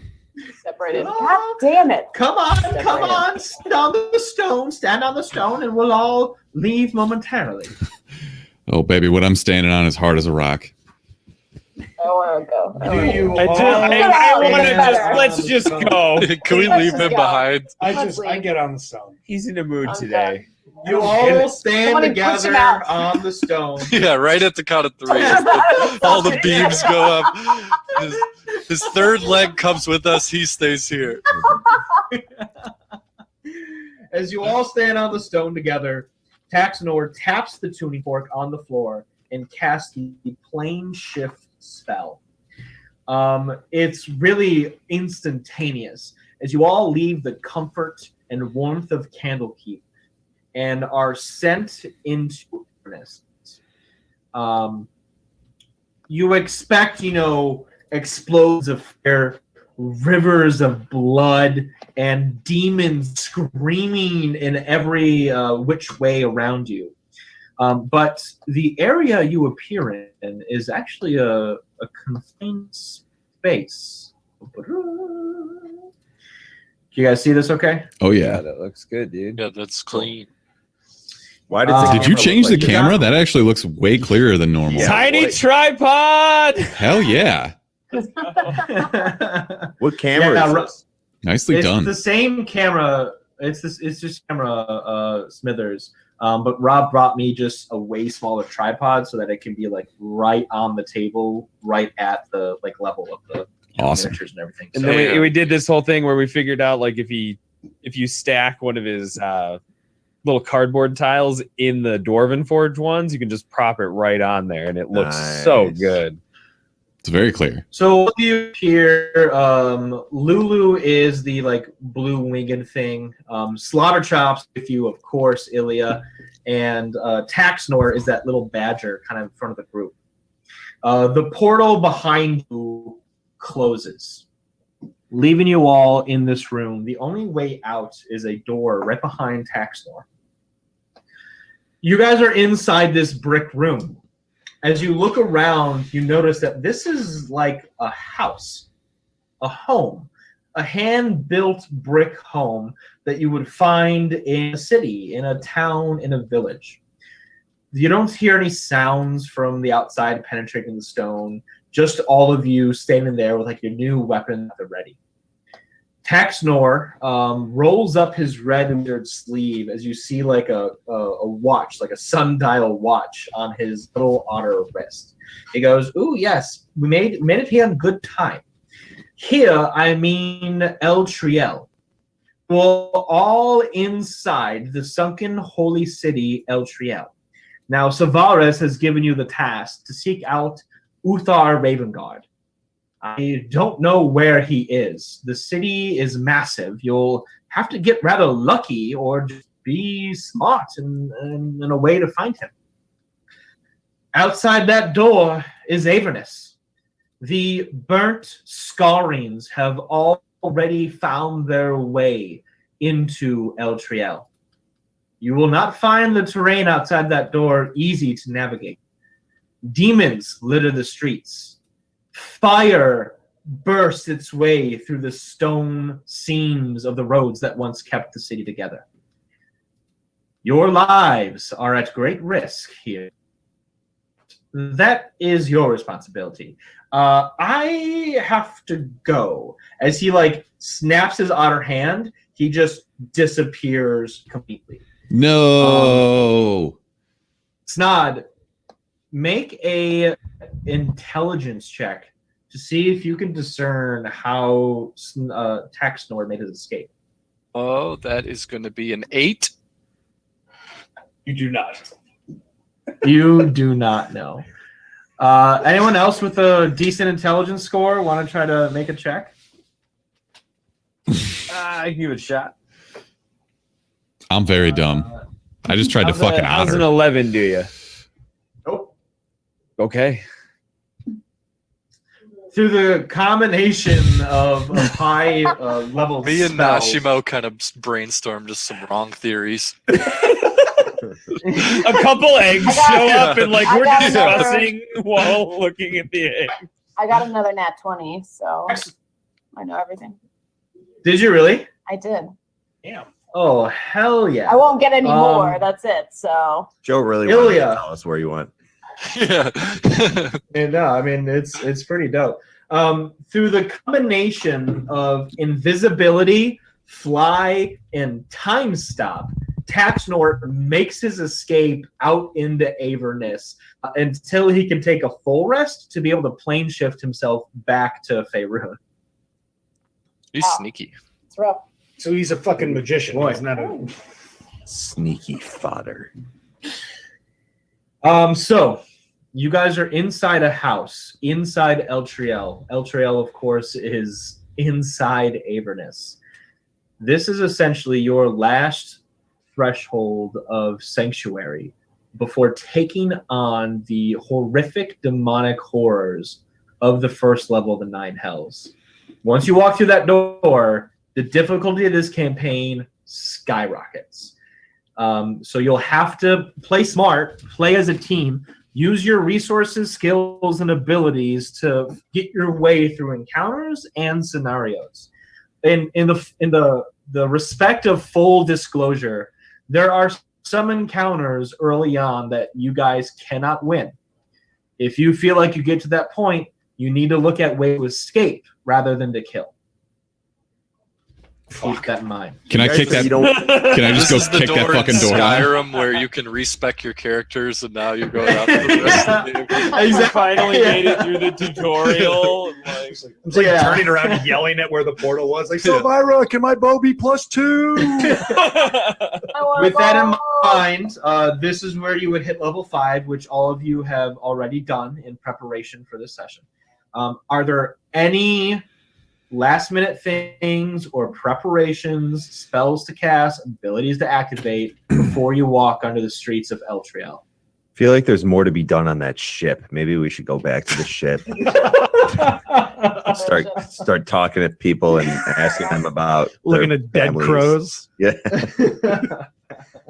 some more lore. Can we grab a fiver before we start fucking shit up? Sure. Yeah, we can take a quick 5-minute break. I need to get a glass of whiskey anyway as I start Yeah, you rolling do. these devil dice. I just wanted to clarify. Did you say horrors or whores? It is hell, Ooh. so both. Both. Okay, great. Let's go. Awesome. Let's take 5. I will stay here because I don't have to pee yet, and I will entertain anybody who's watching the chat with my dances. oh, I'm just gonna Oh, stay to no. watch you dance, bud. Well, Still mad they wouldn't let me fuck that otter though. I'm not. Are demons a part of like the same? How do I put this? They're like a Race species. or class? Probably race is Are probably what you're demons thinking. completely different than devils? Yes. Devil would be higher up, right? Like, It's like the caste system. yeah. Okay, they're I'm not sure- of like they're not of the same species. It's devils aren't like the lions and It demons depends aren't like which the fantasy house setting cats. too, I'm sure. So we've got somebody in the chat right now. B Slugger 18 says demons and devils are both fiends, but devils are lawful evil from the hells. Demons are chaotic evil, live in the abyss. Ooh, That's a good explanation. That is a great That is, explanation. Thank you for that. great You insight. should give him a Thank you. sub for free. With that note, I'm gonna go to bed. I'm done. Bye, Mark. Hi, bud. Night, Tommy. See you, dude. I think I'm gonna start like trophy hunting and slicing up exotic demons and then feeding them to you guys. Are we just Dude, like? that sounds I- amazing. I feel like we're like, just gonna yeah, get let's cluster do fucked. Like I don't know. You guys have all played video games. We just got that amazing item before we all what is just going to got be the buffed. terrible boss room. I mean, Like, somebody's gonna die. yeah, That's for inevitable. sure. But we don't have a cleric, do we? No. I don't think we have any healer right now. They No. gave us the elephant. Yeah, the He elephant, has I like guess. revivify, or he forgot how to cast it. I'm guessing he'll learn it quickly. Let's hope.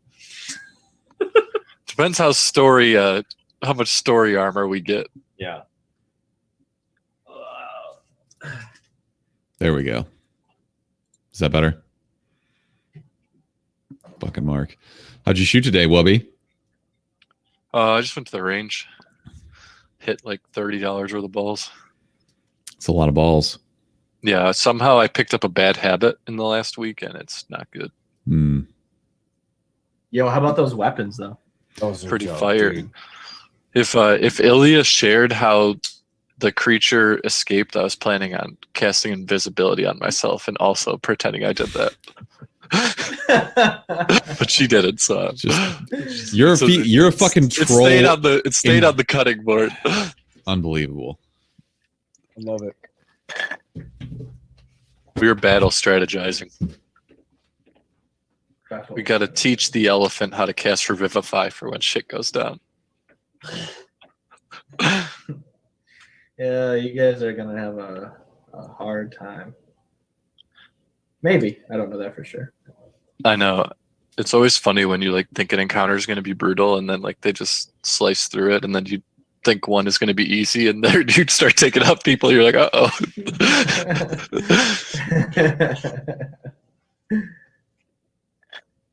Anybody start messing with D&D Beyond?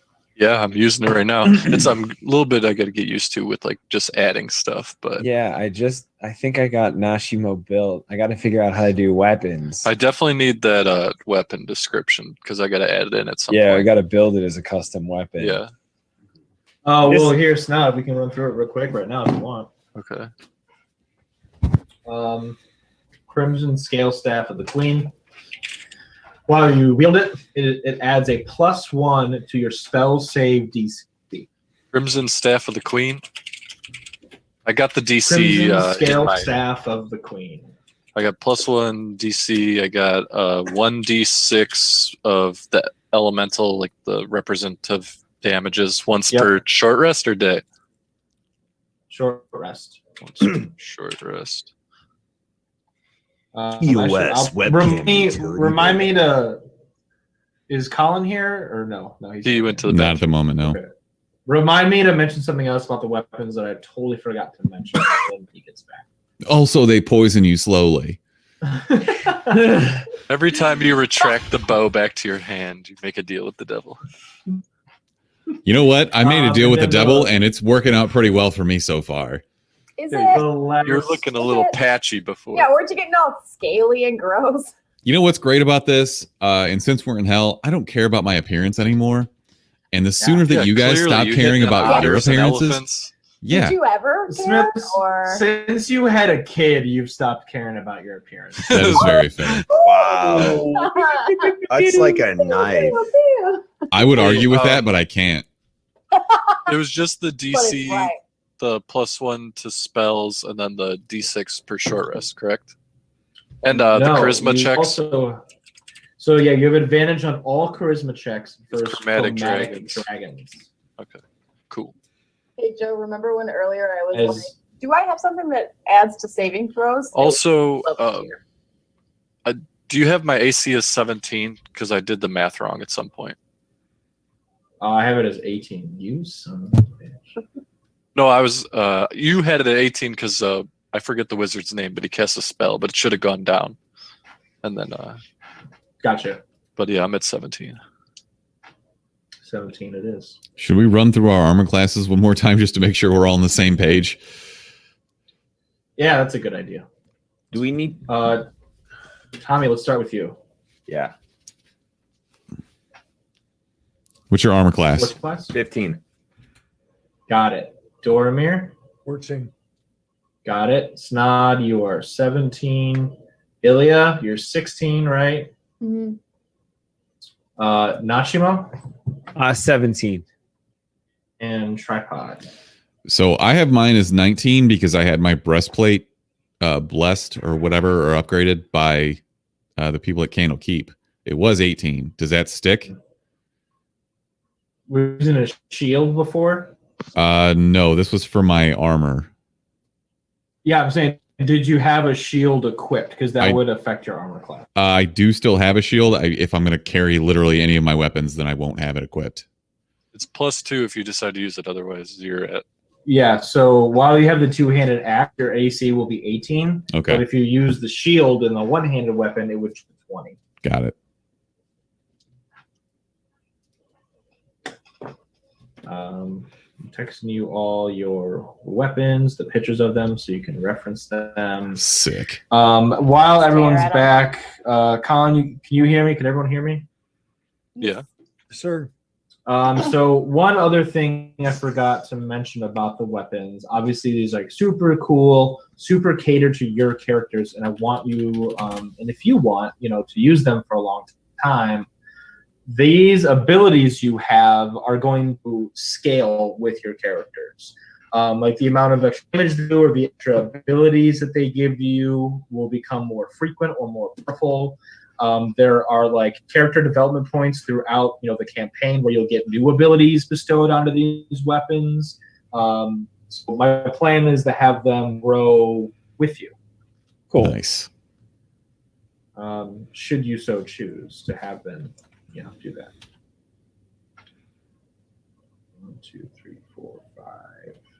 Okay, Mark. I'm texting yours now. Okay.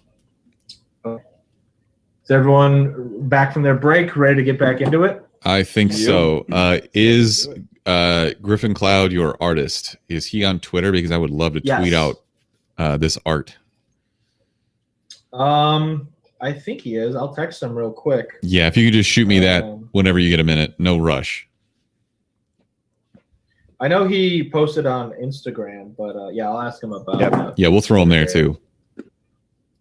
Killer.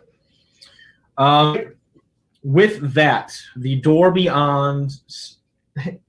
Once you open that door, you go into the next chapter of the campaign. There are, to put the scale of things, 5 chapters. Opening that door starts chapter 2. Jesus Christ. Let's fucking go, dude. I'm gonna need a lot more wine. Let's fucking go. Let's fucking go.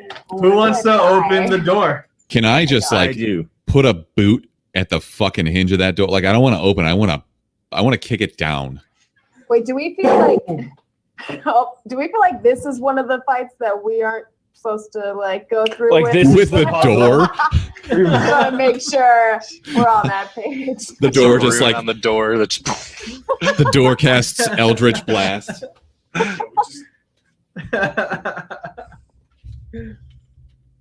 So who's opening the door? Sounds like tripod. I'll do it. Yeah, let tripod go for it. Wait, did you kick it or use your tripod? We've got a door method that we've used and it works and we've had success with it. I don't know why when we get to the hardest part of the campaign, we abandon that. Because an otter made this door for us. It's safe. Nothing makes any sense here, okay? Kick the fucking door down. Dormir thinking chapter 2 is the hardest part of the campaign. Yeah. Up until this point, Joe. I want to kick it in. Yeah, do it. Wait, are you kicking it or are you tripod? Just let him do it. You know what? Check, kick down the door. Ilya, why don't you get your mind out of the gutter, okay? This is the first time we've ever seen you kick a door. So that is a dirty 20. Dirty 20. Describe to me how you kick down the whole door into hell. Kick that whore down. So right into hell. In Muay Thai, you use your hips and you thrust. So it's a full lean back with the hands forward, and then you throw the hands behind you, and you just fucking push it. Oh my God! There's boom. Oh no! Ooh, is that a tavern? Let's go to the tavern. It's not even shaped like a boat. Who gives a shit? We just, as you say that, I just plop more mustard into my head. Oh, that doesn't work here anymore. Damn it! And eggs. Just eggs. Tripod, you kick the door as all of you take your first steps into Avernus. So I assume that at this point, first of all, once I started holding my great axe, I could hear Better Breath again. But also, I assume that all of our encumbrance necklaces are gone. Yes. Okay, so I can fully communicate with Better Breath now. Of course. And he's already going to you as you closer to him than you've ever been. Can I get a feeling of how far he is? Or is that just am I in the dark on that? You're in the dark on that. let me give you a quick description here of what you guys see, and then maybe I'll tie you into to what you sense with Bitter Breath. Okay. As you step out into the streets of Eltriel, a hot, stinging air assaults your senses. The city streets in which you stand are lined with buildings that are crumbling, if not already collapsed. Some still stay standing. The ground shudders beneath you. In the red, smoky sky, a 400-foot diameter sphere of darkness discharges strokes of blush white lightning that strikes the city in irregular intervals. Perched atop a distant bluff, overlooking the rest of the city, is a crumbled fortress. You stare onto the hell-scarred streets of what was once Eltriel. Brick streets replaced with oozing lava and black stone. Fire feeds through fissures as the intense flames make you instantly sweat underneath your heavy or light armor. You can hear screams off in the distance. You can hear devils laughing off in the distance. You see what was once the holy city now torched in flames and slowly being engulfed by Avernus. As you all kind of like get a footing, everyone make a dexterity saving throw. Oh shit. 16. 16. 14. 22. 14, 22, 16, 17. Okay. Everyone succeeds on this saving throw. I got a 4. As like, oh, Snod, you failed. No. As you're all taking in the hellish landscape that Eltriel has become, in one big fluid motion, like a boat being pulled onto a dock, the entire level of Eltriel, the entire city goes boom, boom, boom, boom, as it like falls 3 stories down. Everyone grabs onto something, whether it be the still standing home each other, other than Snob, who topples onto the ground face first. And dies. You all look around in like a panic heap. What is causing these massive uniform earthquake? Off in the distance, spaced maybe 100 yards apart, is massive, like 15-foot round chains are arching around the city, tethered through it like a needle that's being threaded, are grabbing on to the floating city of Eltriel. Every so often, wherever the chains are being sourced, a crank bolsters them down, dragging Eltriel further into Avernus. As you kind of like peer between cracks, you notice that guys are floating high up in the air, thousands of feet in the air over Avernus. Directly below you is a river, but not just any river. The river Styx, a soul-filled river that Avernus is being dragged into. If time runs out, the river will consume all of Avernus and all the souls that still reside here, including your own, should you be within the city limits at that time. Do we have any idea what that time limit is? Or are we You just have like, no idea? We got Awesome. to go. awesome? Gotta cook. You see a few homes in front of you, still standing, their doors closed. To your left, lava and flames block your path completely. To your right, the street continues into what looks like a town square or like major intersection, if you will. You can hear voices coming from the intersection, though you don't know if they're demonic or human in nature.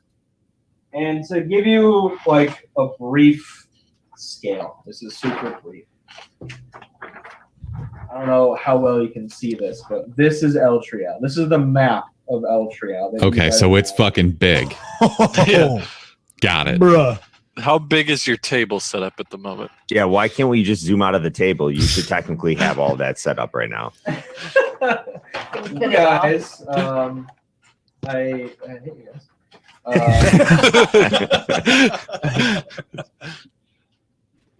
You guys are That would cost like what, $80 to put together or something? Per square, you yeah. guys are at this. You guys are at this intersection right here. So like you're at a home, just like right over here, Okay. and that intersection to your right is right about here. Tripod. Make a quick history check. You are from El Triel. You trained your entire life here. You know the streets. You know the structures. You know points of interest. Let's see how much you can remember. That is a 10. A 10. You know, I described that crumbling keep kind of off in the horizon. That crumbling keep is the sort of like epicenter of El Triel.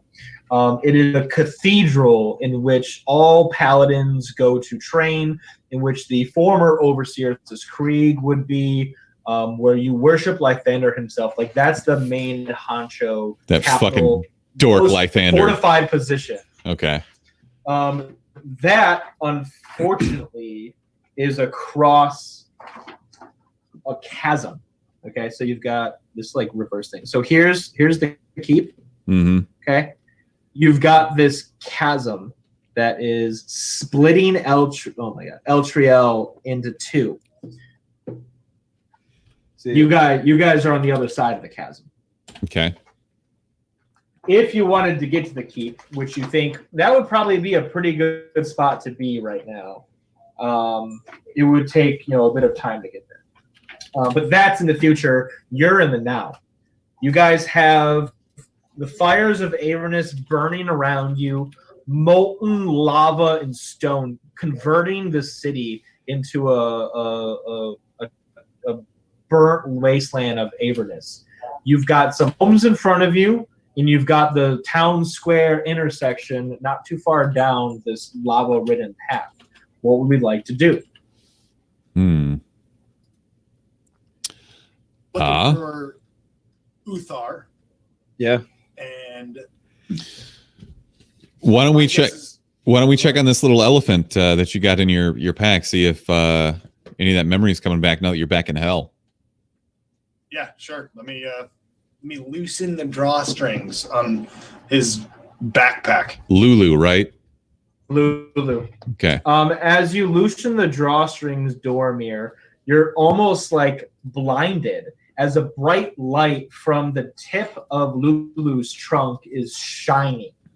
You open it fully as she like plops out. Her like front short legs are like stick out of the backpack. Her ears like flop out and like drape it. She goes, I've already remembered how to cast the spell light. As she like waves her trunk around, the cantrip protruding from it. We are making good progress. And she remembers how to cast a spell. Hey, lady, do you know who Uthar Ravengard is by chance? Does that name ring any bells? Oh, Uthar Ravengard. Yes. He was a young man when I first heard his name, but I don't remember anything specifically about him. Dormir, as you recall, the last time she was in Avernus was long before the events of what have happened here, when Zariel first assaulted the front lines of the Blood War, kind of before Uthar Ravengard's time. Is Dermir's anything else we could ask? Like, You can all ask her. She's just flopping out of my backpack. all right, Floppy. What do you recognize about where we are? Well, I've never been in this city. It doesn't ring any bells. It's certainly not a part of Avernus. Where did it come from? That's a great question. We're back in El Terrell. So, can I reach out to Bitter Breath and ask how we're supposed to cross this impossible chasm? Go ahead and make a charisma check. Let's see if you can reach out to BB. 18. 18. Your eyes roll in the back of your head as black soot starts pouring from your mouth as Bitter Breath takes control of your body in a familiar fashion. He speaks to you, Tripod the Curse. He says, "Oh, never mind the keep boy. Never mind El Triel. Your position is with me. Find me. Find a way out of this cursed city and find me so we can begin our planning." All right, He BB. doesn't really offer that much insight. Yeah, he just wants you to come to Papa. All right, Papa. How far are you? Where are you, buddy? You can find me in the burning regions on Avernus's plains. When you find a way under the surface of the plane, I will describe to you my location. Though I can communicate with you across Avernus, other peering enemy ears might intercede our transmissions. It's not safe to communicate my location now. Okay, but if you had to estimate, just a guesstimate, how many feet away would you say you were from me? Many, many, many what you would call football fields away from you, am I? Fuck. All right, fine. As you kind of do that, you kind of come back into your own hang mind. Okay, I'm back. What does the rest of the group think? Do you guys want to explore these homes that are in front of you? Do you want to go into the intersection of the town square? Yeah, I feel like we The should heat search is the houses. starting to catch you already. What is Yeah. my current situation? Did I just fall down and then I just got back up? You get knocked Essentially, down, Okay. you get back Um, up again. You're never gonna keep Snod down. Chumbawamba. Never. Although the street that you're on has homes and these lava rocks formed up to keep you contained, there are areas of El Triel that are completely open to the thousands of yards below. Should you fail your saving throw against an earthquake on a cliffside, you will fall to your death. Instant death. Awesome. Except for Tommy Wee, because he's got that thing that'll let him fall really slowly. Yeah. With how high you guys are up, you'll literally complete the campaign before Tommy hits the ground. Awesome. Just be me in the background doing that. So, Let's search these houses. yeah, I mean, we Okay. can take a look. But do we really think that Uthar is going to be in one of these houses, the very first house right outside of our teleport? No, but haven't you ever played like an No. RPG game? Like you could just loot the fuck out of them. And maybe there could be Yeah, a person. There's in there more that would know commissioned anything. weapons in there. Yeah. Ilya's onto something. You might be able to find other survivors in El Triel that could better inform you of the current state of things. I would assume that they So- fell too.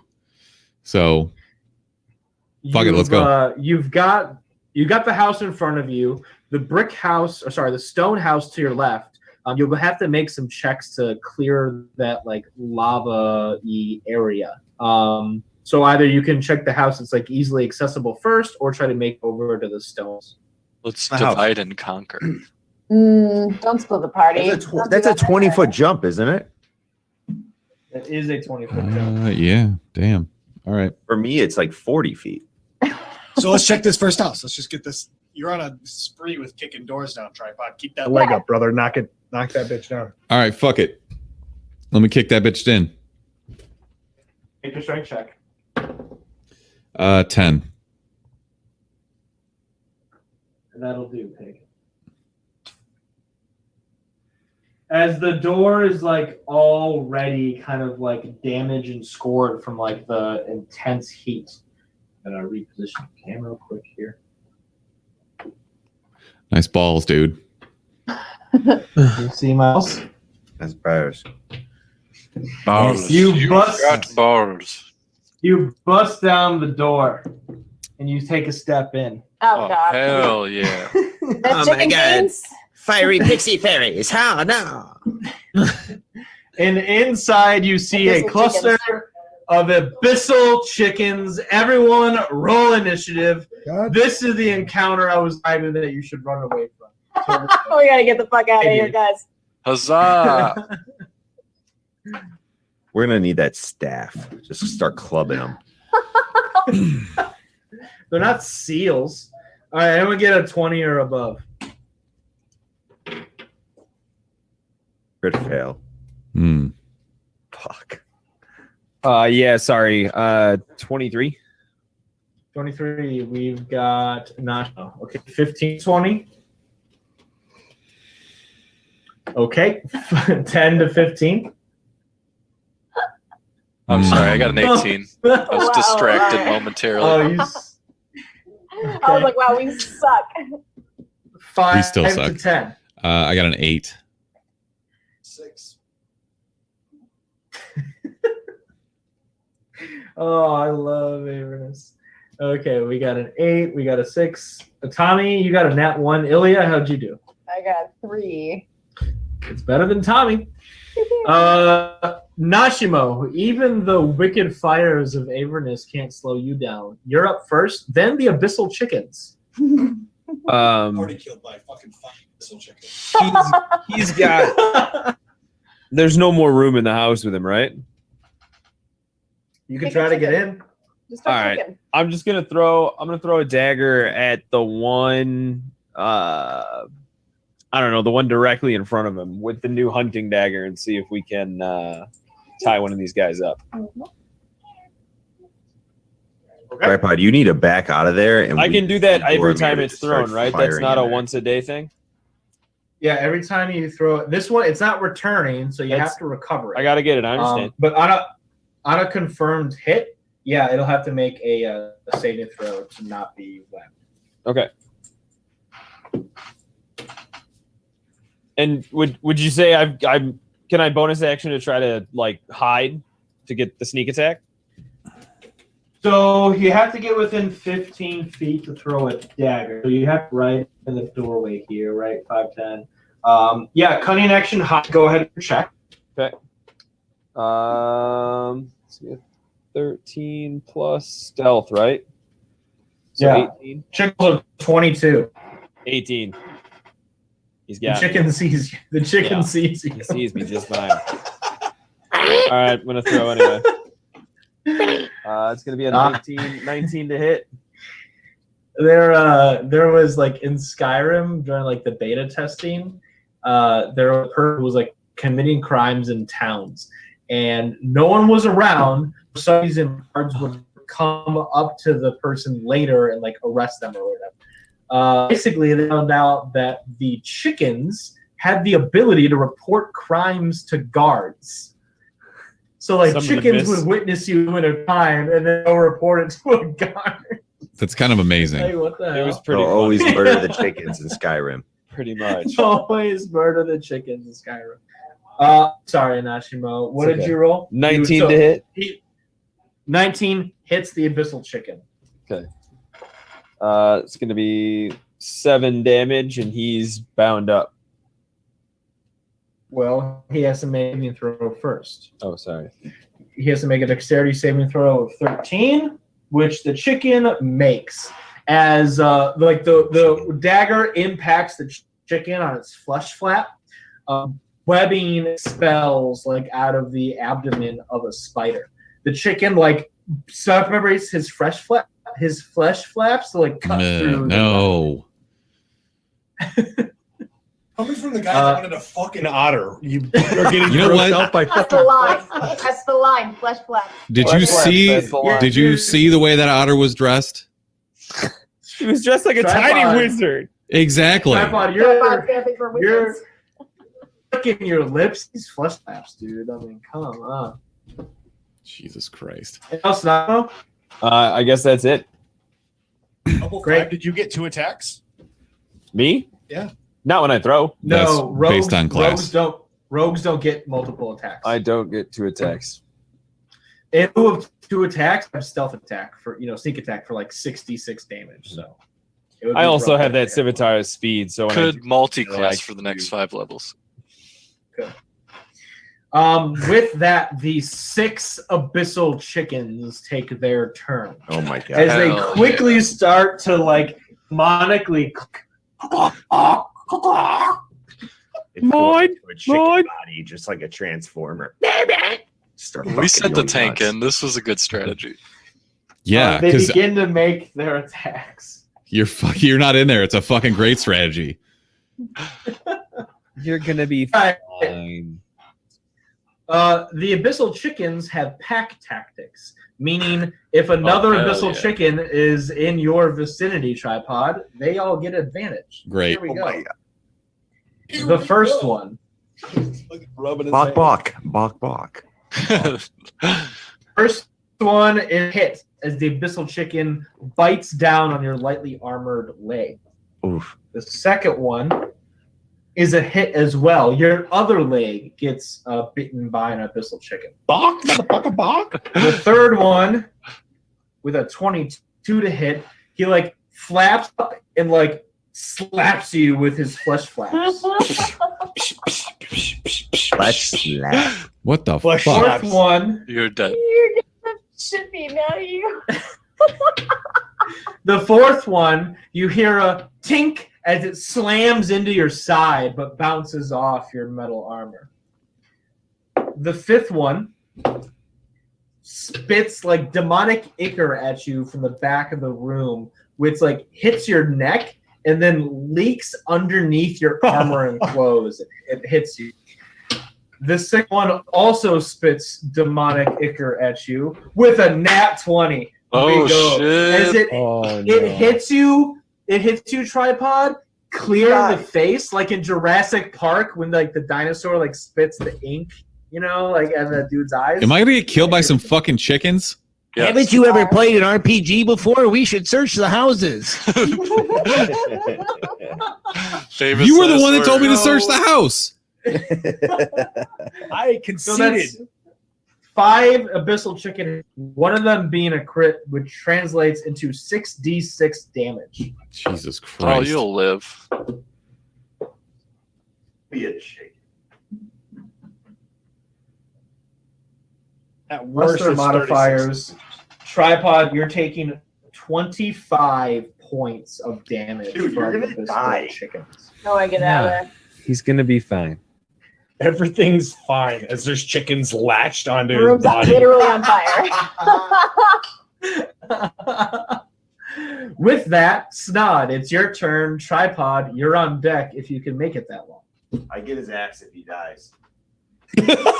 You couldn't even fucking hold this thing up. The valid dibs. He called it. I don't know if we ever established this, but is my amulet a bonus action? If you well, it really depends on how you use it. Yeah, we'll call it a bonus action because All right. you're gonna get creative as fuck.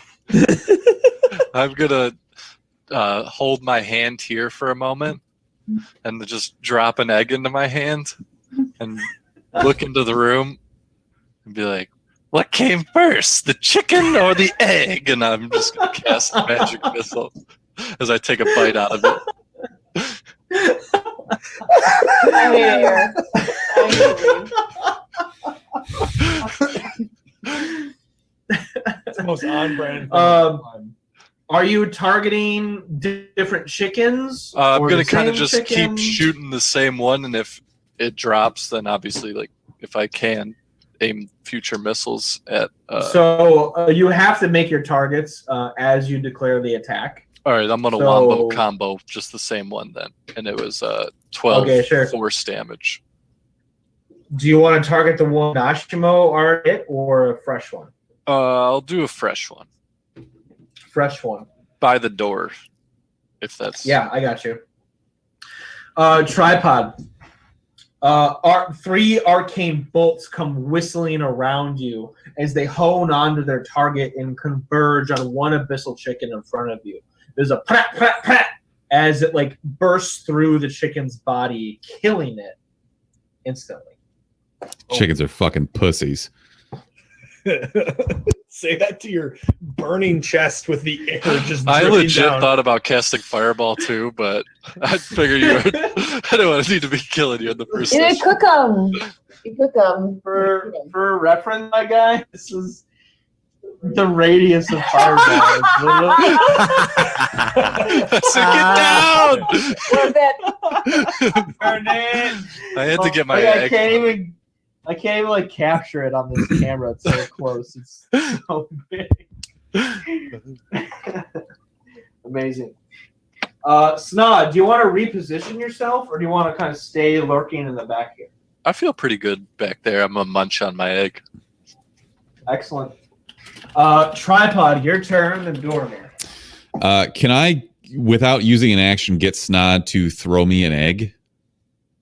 If you want to call back, ask him to toss you an egg and make a sleight of hand to catch it, or athletics check, whatever. Hey, Snod, I need an egg. Do I still have it? Can't throw it to him freely? I hope you miss the egg. It falls, it explodes, and fucking they get even more pissed at you. They're like, you killed it, fucking I'm ancestor. throwing him the one that I already took a bite out of because I feel like I can't cast Yeah, another so egg this he quickly. throws you. He It's throws you a partly bitten egg. Tripod, make an athletics check to catch the egg. I was a 14. You catch the egg. A bit of yolk drips into your hand, but you catch it like top side up. Most of it stays in the shell. I want to look these fucking chickens in the eye and shove the rest of that egg into my mouth. And now I would like to attack these chickens with my great axe. Keep in mind, Tripod, at 5th level, you now have 2 attacks. Exactly. Hey! There it is. Excellent. I also hate it here. I like it.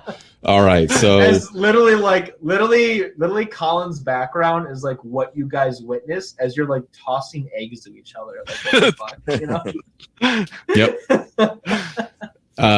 So I roll separate for these attacks, right? Yeah, so you take your first one. Do you want to target a fresh chicken or the weakened one that Nashimo hit? Fresh one. It's 19. 19 hits. As you bring your axe forward, cleave it, like golf club style up against the chicken. Roll damage. The great axe should be a D12, yeah. plus your modifiers. I there. need And to keep in mind, find- it's a +1 great axe, so add an additional 1 to damage and to hit. Yeah, okay. So that's 8 damage. And 8 damage. that's, do I roll for the second attack? Yes, the chicken is still alive, but you sever one of the flesh flaps off it. As it hits the ground, the severed flesh flap just like shrivels up and like decays instantly. The chicken is like leaning to one side because the other flap is like too heavy to like bounce on its back. It's severely weakened. Do you want to finish it off? Nope, I want to target a different one. Okay, another fresh one. Yep. Excellent. Roll it. Oof, that is a 9. A 9 misses the abyssal chicken. Fuck. Okay. As you go to swing across, its flesh flabs up in the air. It separates them completely so that you miss it entirely. All right. Can I? Ryan, are you wearing a robe or like is that just like a flannel shirt? You have, like, It's a flannel. Like what do you get? Okay. Would fit with dad life to just be wearing a fucking. I was gonna say. Okay. I thought it was like a sick bathrobe that you. I mean, I wish I had a sick bathrobe like that. Okay. Can I? Sorry, Pon, still your turn here. Yeah. Can I pop a potion of greater healing, please? Like the total bitch you are, you pop potions greater. What? You get control of a few chickens, and all of a second you're a fucking hard ass. Like what? Take him out. Take him out. Nobody talks back. Is the first fight of Avernus. Welcome this to guy. the hell that I've created specifically for you. 8 more Stop chickens chicken. show up. Yeah. You pissed off the chicken leader. He's calling in fucking backup. Oh, God. All right. And then the last thing I want to do is throw my great axe into a sheath and pull out my shield. Prepare for those flesh flaps. Bumping that AC up, you cower behind your steel shield. You're goddamn right. What a wuss. Sorry, the whiskey is really flowing through. You son of a bitch. Dormir, your turn, then Ilya. Are all the fucking chickens damaged at this point? Are there any fresh boys? So there are 2 chickens that are damaged and 2 chickens that are fresh boys. The 2 in the back. Okay, are fresh. so I'm gonna go ahead and just toss this bow 10 feet in the air.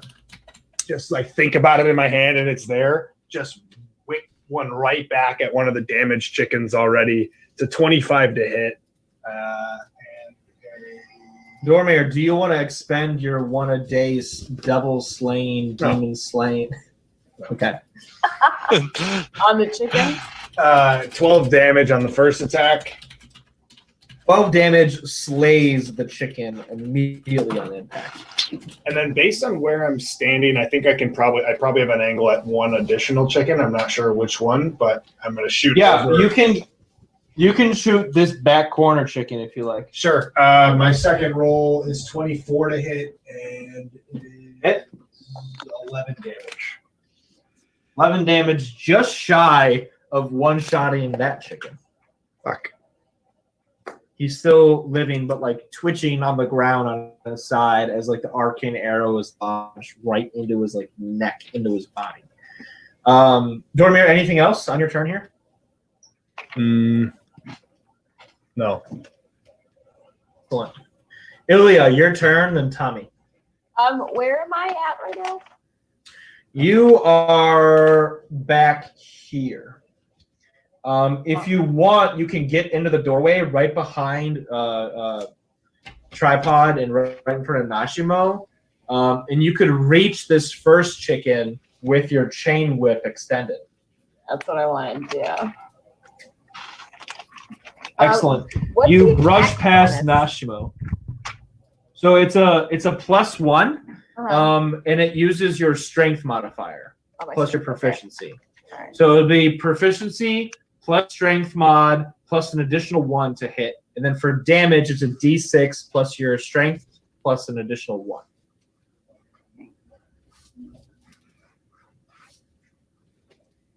Man, it feels really fucking good to be playing with you guys again. Total sidebar. Yeah, minus these fucking chickens, you piece of shit. He was saving these just for you after. I He went know. into a room full of He's chickens, so. been practicing saying flesh flaps in the mirror for 2 weeks. That's Actually, I've been here for every one of them. It's true. Surprised you didn't seduce one of the chickens or attempt to. What- yeah, you sick fuck. Hey man, Yeah. we're not through with this battle yet. I will fuck that chicken. Is it too When late to there's cast one Fireball? chicken left and he has no other options. I had 16 to hit the chicken. Okay, that's a hit, Ilya. I Yeah. need you to flavor this up. This is your first time using your new chain whip of the Scourge. When you bring it out, you have to dictate whether it's a flail or the chain whip. What's it look like? What do you say? How do you attack with it? You know what I mean? Yeah. I'm definitely using this as the chain whip because I don't want to get right in these chickens. So yeah, I just want to step up right behind Tripod and just fucking Indiana Jones, just direct hit one of those chickens.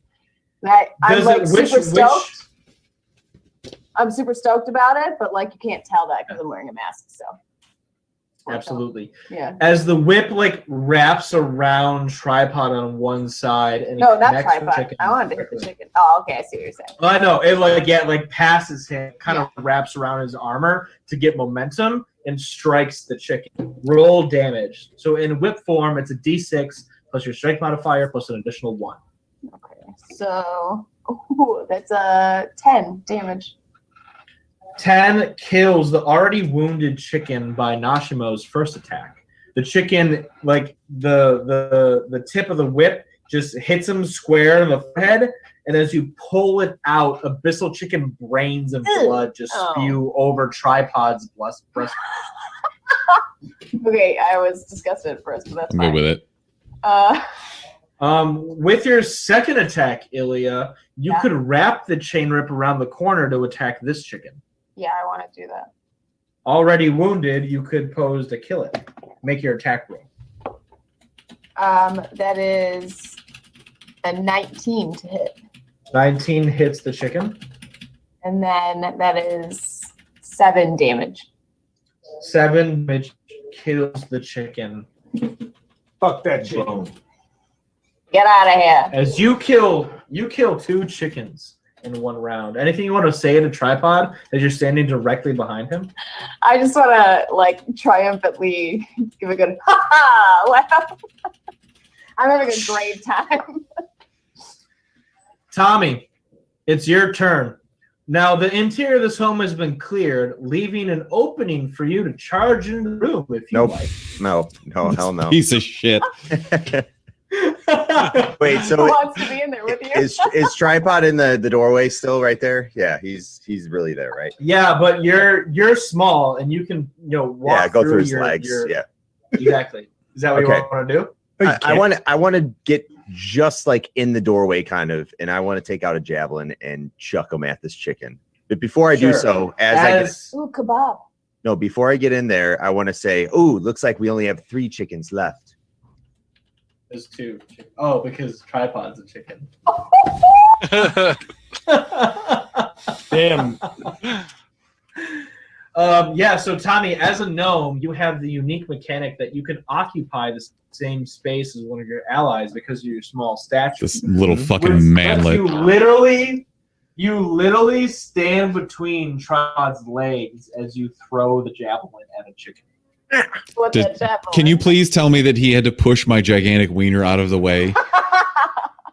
Let me roll for that. I take one of my javelins, just stick it into the wiener, and hike it up like a tent. And I take my other javelin. No. The dice have spoken. Stop! You have to like walking through an entrance of a cave with like a large, log in front of it. You have to get around it, both hands grab onto it. You're Grab goddamn the right, Mark. javelin with the other to throw. A Make pendulum. attack roll, Tommy. Like a cuckoo clock fucking pendulum ticker. All right. But then it turns into one of those water chickens and it's like pecking you. Jesus Christ. All right. Bruh. All right, I'm rolling. I got to roll. Yeah, All right. roll it. Ooh. That's a 20, unnatural 20. A 20 hits the chicken. Go ahead and roll damage. A D6 plus your strength modifier. 6. That's 8. 8 points of damage. Kills the remaining chicken. Tommy, you have 2 attacks. action. If you want. Yeah, what do you got? I have 5 javelins. I'm going to throw him another javelin. Throw it. There's only 1 chicken left. And I fucked that one up already. Yep. All right, so that is a 15 Hits. and D6. Fucking 1, but plus 6, so 7. Kill that fucking chicken. 7 kills the last remaining abyssal chicken. Jesus Christ. This is going to be a long dungeon. I'm the only one that took any damage out of this, so Man. I Your hope you diary. learned your lesson. Your diary. I would like to recover my dagger. I would like to hack off some of those skin flaps, put them on my longsword, cook them over the flames of Avernus, and make some fucking chicken wings. Okay. They're chicken okay, curtains. okay. Chicken curtains. Ew. It's sick. Chicken curtains, he says out loud. out loud. I have to leave. It's not a thought he left in his head. He said it out loud. He said it right out. At least you didn't say beef curtains. No, but you did. With the last, You just what? No, dude. Oh. you just did. With the last abyssal chicken dead. Sorry, I'm like a little new to this Really? tripod. Maybe we should have Sorry. left one of the chickens alive, then questioned him. Goddamn chicken. Tell me where the Fuck, eggs are. motherfucker! Snot wants to know where the eggs are. Snot's like, they're here. He's And running. here. Yeah. He can't anymore. He's running out. He's Whoa, helpless. Don't put that on me in the first Yeah. room of the dungeon. Jesus. Yeah. As you all, you guys, is that okay? I see that okay? Okay. Oh yeah, we're good. Is tripod okay? You okay? You okay, Trevor? Crying. Yeah, because I'm gonna eat these fucking chickens. As you clear the chicken chamber, and turn your direction down to that intersection point, you hear the still standing scream of a woman crying out for help at that intersection. Is she old? Obviously, you have the home to that stone hole to your left. The flames kind of obscure what exactly is happening at that intersection. Your view is kind of the view of the camera here. What would you all like to do? You hear a woman scream. Can I tell how old she is? The trustworthy. Make a nature check, or no, make an insight check. Make an insight check. Not that great. Can an age, sex, location check? ASL. You said 12, Dormir? Yeah. You can tell that it's probably like a young, like a middle-aged woman. She's crying out for help, not in like a damsel in distressed way, but as of like trying to protect something way, like a desperate. All right. Well, I don't have a weird urge to kill her, so I think we should go check it out. Great. Yeah, I'm about it. I'll let somebody else go first this time. You don't want to go in the second house? No, I mean I will, but after Gotta somebody be- else goes in first. Gotta be good loot in that. Yeah, one. Definitely after not the more first Did we chicken. even Yeah. search the Stone house house. with the chickens?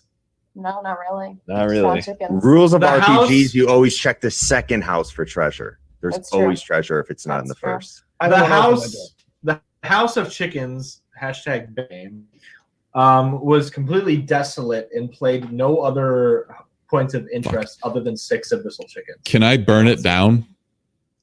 It's already It burning. will burn down on its own time. Yeah, It's in let's go. hell, Let's go dude. find this woman. We So just spent I've got 35 some. minutes fighting 6 chickens. I've got some purple grape mash. How flammable is that? Can I just dump it in the house? Sure. Dude, fuck that house. Don't You're you still gonna have waste that? that? You're gonna waste Floor is that wet to now. light this house on fire that's already gonna light on fire because it's in hell. Yeah, but I want it to burn faster. All right, I'm gonna be Sure, heroic tripod. and move towards the courtyard. Yeah, I'm gonna go with Snod. Okay. Yeah, let's leave. I'm going. Dormir and Snod make athletics or acrobatics check to clear the 20-foot pit or walkway of So- lava. As we're Hang on. walking up, Is Sorry. is 3 good? Hang on one sec. It's not, but hang on. As that's happening, Tripod, you're like outlining the threshold of the door in your purple grape mash, Mhm. and like flames are like catching onto it now, burning the doorway, sealing off the room from the rest of hell. Cool. Dormir, sorry, go ahead. yeah, as we approach the 20-foot gap, I see the wooden door on the other side of it, and Yeah. I have a crowbar in my bag, which I would like to tie the end of some of my rope to and jam it into the side of the house that we just lit on fire. I'd like to shoot an arrow across directly into that door, tethering a rope for us to climb across, hopefully giving us either an advantage or an easier climb across for the whole group. The door on the right. I don't know where we're at based on this camera footage. We're But- looking like point of view. Okay, so yeah, I want to shoot it into some wooden structure on the other side and knock it very tight into there that allows people to be able to climb across. But they're not piercing arrows, right? Can they do that? So Dormir can take a regular. I arrow have, he I have, has. yeah, I've got a bunch of fucking arrows still. I didn't lose my quiver. Total sidebar, Mark. I'm proud of you for that like observation. Like that's a good D&D moment right there Yes. to like question something like that. He Good for knows you, man. things. Look at that. Mark's Yeah. paying attention. Mark's a friggin' D&D genius out here. Just give me a couple. minutes. Dormir, you Actually- aim for that wooden frame just on the other side of that, or just in front of that wooden door. Make an attack roll. It should be an easy one for you, but still roll it just in case. 10. Absolutely. The arrow ting wum wum into the wooden frame. You position the crowbar, which won't burn in the burning doorway because it's metal, to give a nice taut rope across this like lava 20-foot miniature chasm. So those of you that try to cross, whether it be athletics or acrobatics, will have advantage on the check to do so. Sweet. So Dormir and Snod, you were going first. Snod, you rolled pretty low. Yes. As you like take your new staff given to you, put it on top of the rope like zip line, realizing there's not really an incline, right, to like go down and get some momentum. You fall short and fall right into the lava. Oh. Don't you love lava? Snod, you're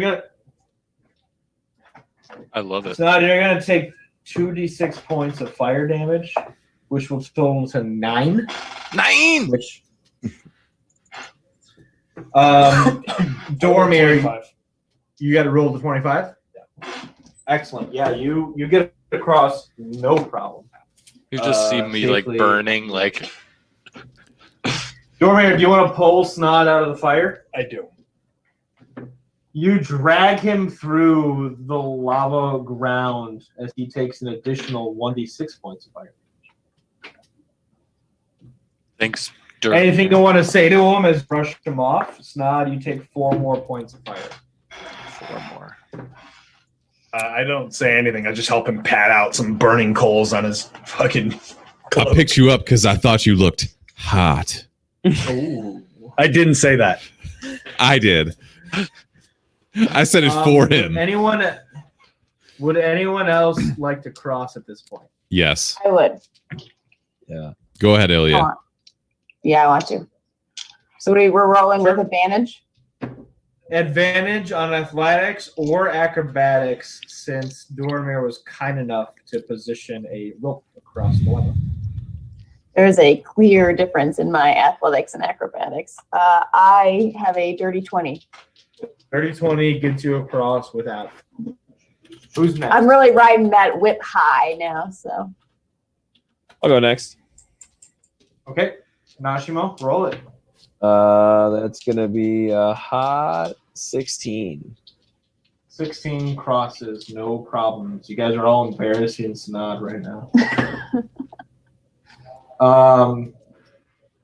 Ilya, slobber chops is like in your bag or your like your pocket or your robe or something. Got a papoose. No papoose. Yeah. Tripod and Tommy, you guys are left. I rolled a 17. 17 gets you across, no problemo. Tommy? Shit. Is it harder for me to get across since I'm so small? I would Like- think it's easier since there's more distance between you and the lava, right? Does that make sense? Plus, he's lighter. Like, You he don't could have just. to- Yeah. Yeah, you don't have to like tuck your legs right higher up to like get across. Is this athletics you said? Athletics or acrobatics, whatever's more favorable to your character. So dexterity, strength. Strength for sure. 21. Roll with advantage. Oh, 21, yeah. No one Yeah. that gets you across, you make it. As you guys get closer to the courtyard here, go ahead. Set this up here.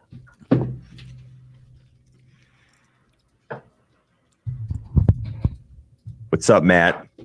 Good to have you, man. I used to work with Matt. Cool. He taught me Excel. Wow. Why do you still real use a hero. mouse when you use Excel? And that's why I got fired.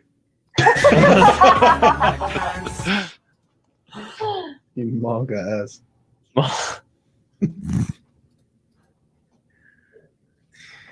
Mark's Did you not really the- get fired No, because of that? No. I'm an Excel jockey. I don't use a mouse. Just all keyboard. All hotkeys. Come on. You guys get in an intersection. You can kind of better understand what is happening. You see, of course, the fires and lava and scarring of Avernus continually consuming El Triel. You see a woman, a middle-aged woman here. She looks like a commoner. She has a longbow in her hands with a quiver of arrows. Surrounding her here, here, and here are familiar bearded devils. The bearded devils have, these purple skin bodies with these green tendril snakes protruding from their faces like a beard and long glaives. You encounter these devils in the sewers underneath the Thamara villa. Yes, we They did. have this woman surrounded.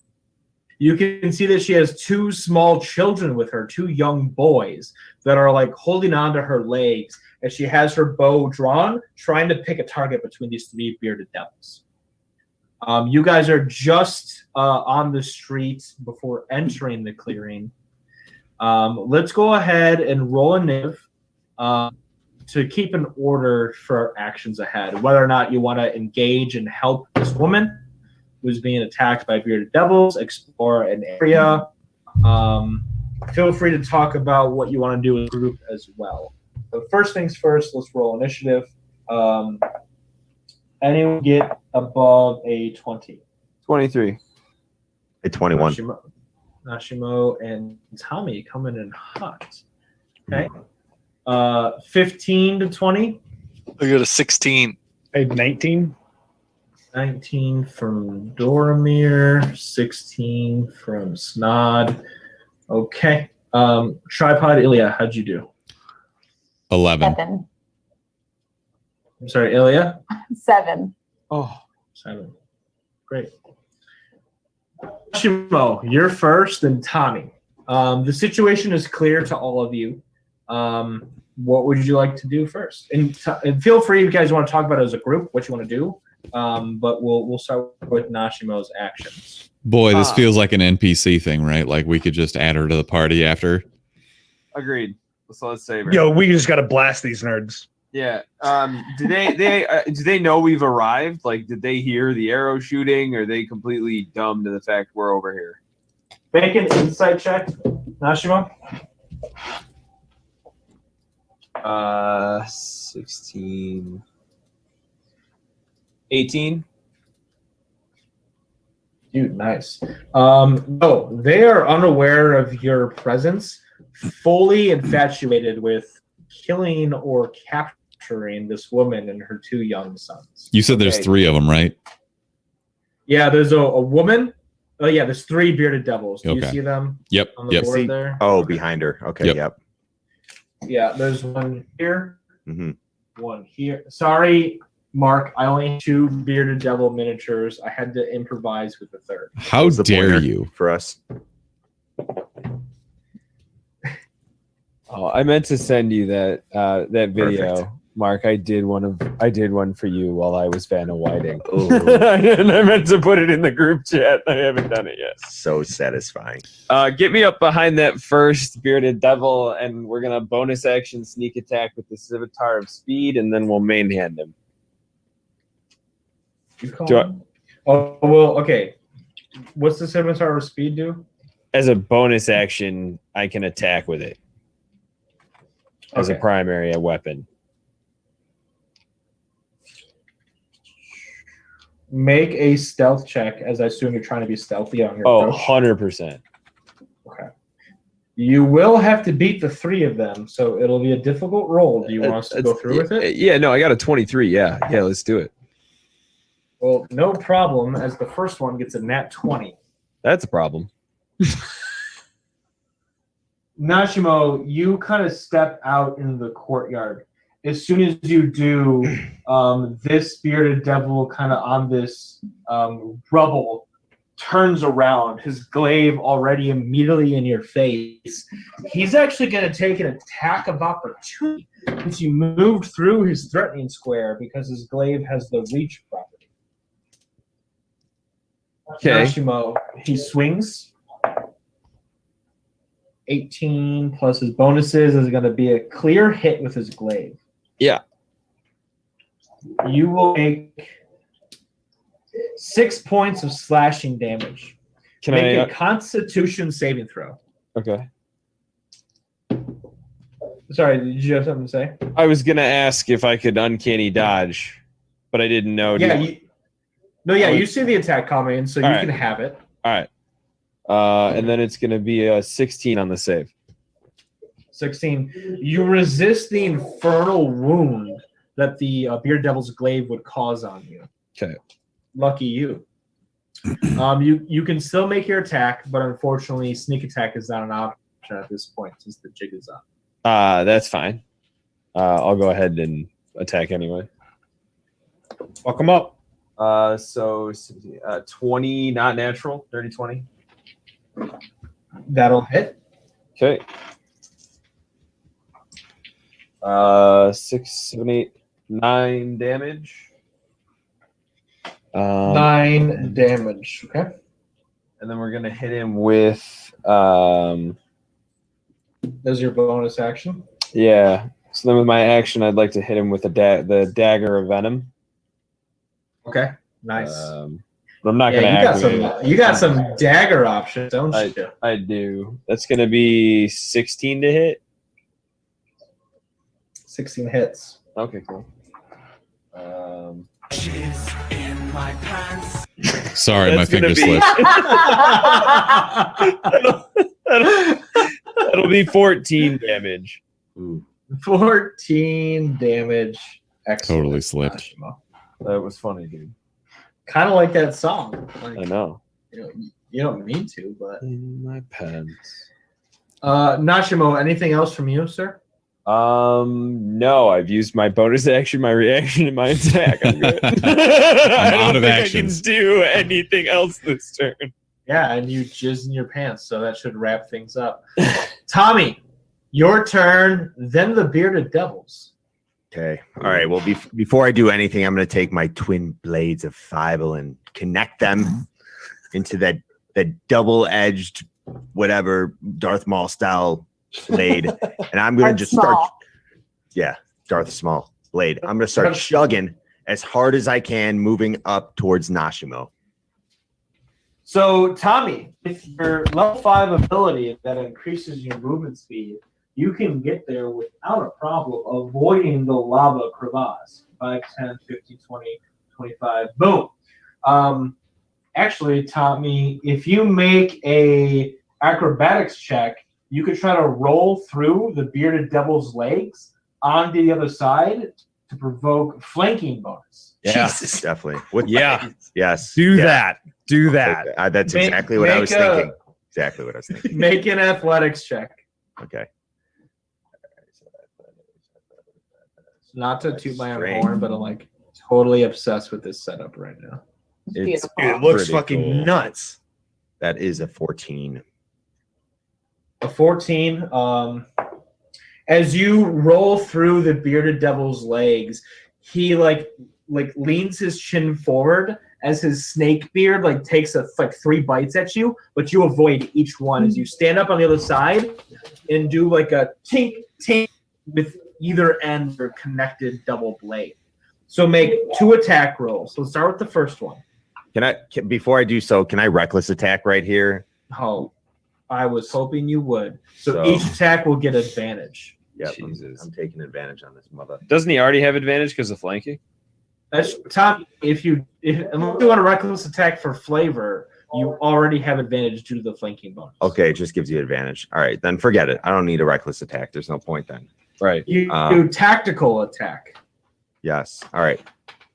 It's like Nashimo's giving you like 2 thumbs up, like, yeah, bro, this is what we need right now. That's an 18. 18 hits in the first attack. Roll your second attack. 20.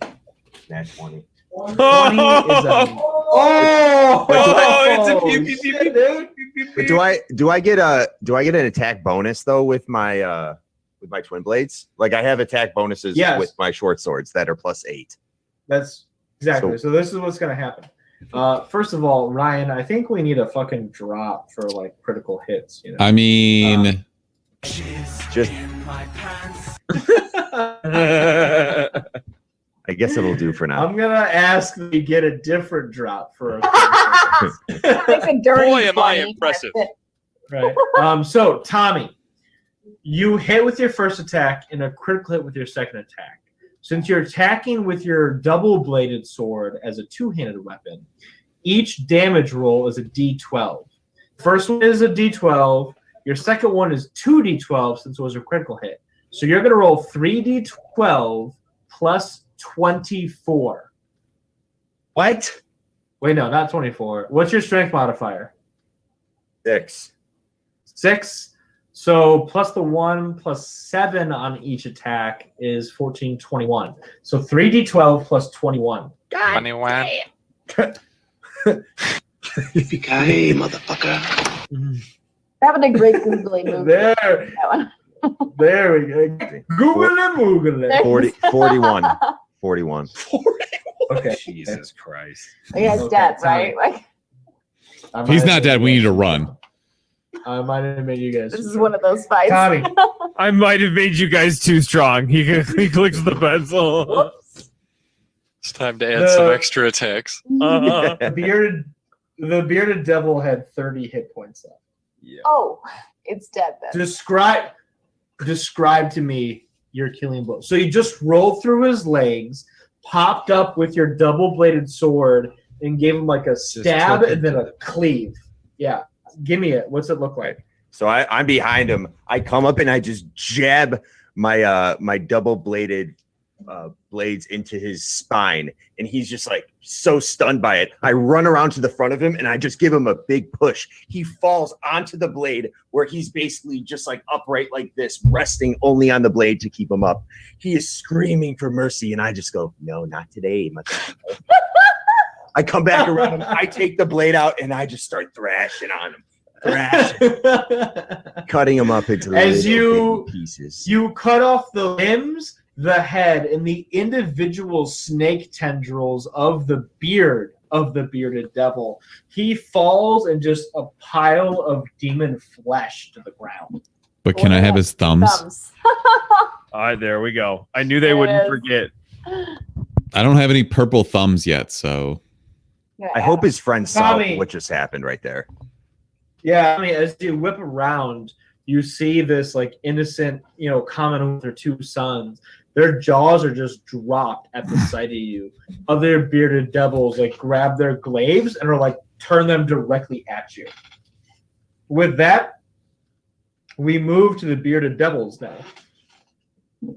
They move to attack you, Tommy. No. Just fuck you. Fuck you. It seems right though. Like you, Cat. And get him. It's bullshit. Like- I did not hit just her. like- I did They not. come up short. No. Oh, hi, Mark.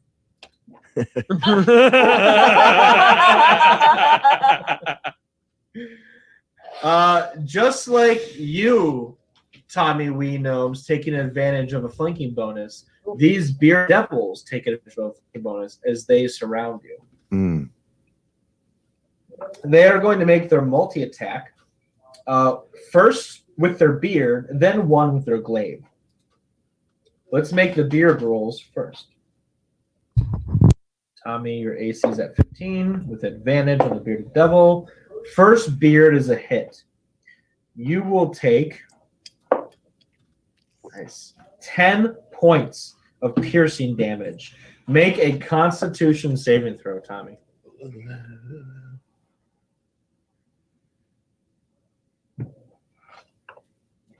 Okay. 17. you save on the first beard bard attack. The second beard attack comes in with advantage, of course. A 7 misses you, but an 18 hits you. The beard will deal 9 points of piercing damage. Make a Constitution saving throw. We really buffed our attack. Our defense left something to be desired. Yeah. Didn't really think about that. Dude, Yeah, it's fools. not good when the sorcerer 7. has like the second highest AC. 7 is fail. As the snake beard bites down on your neck, its venom pierces your skin and immediately intertwines in blood. You are now poisoned. While poisoned, you have. I have to move my glass of whiskey to see the poison condition. How dare A you? poisoned creature has disadvantage on attack rolls and ability checks. Additionally, when you are poisoned by a bearded devil, you cannot regain hit points until you cure the poison. Yo. Now you have 2 glaive attacks coming at you, the bearded devils, with advantage from their flanking bonus. A 8 misses you, but a 23 hits you. The second attack will hit you as well. So both glaives will connect, which will be 2d10 plus 6 damage. 3. For 15 points of slashing damage, make a Constitution saving throw. Oh my god. Are we about to fucking lose Tommy? Is he gonna die? He's not Chickens gonna die. and beards. He Hell's did awful. take out a demon for us. I mean, He's taken 34 damage. In this That's a fucking 19. It's a 19. A 19 saves versus the infernal wound that the devils tried to inflict upon you. Luckily for you, Tommy, the bearded devil's turn are now over. Dormir, you're up. Snod, you're on deck. Yeah, the one on the right, I'm just gonna fucking rip. My first attack, I'm pulling out my +2 arrows. I'm gonna shoot them both at the same fucking time.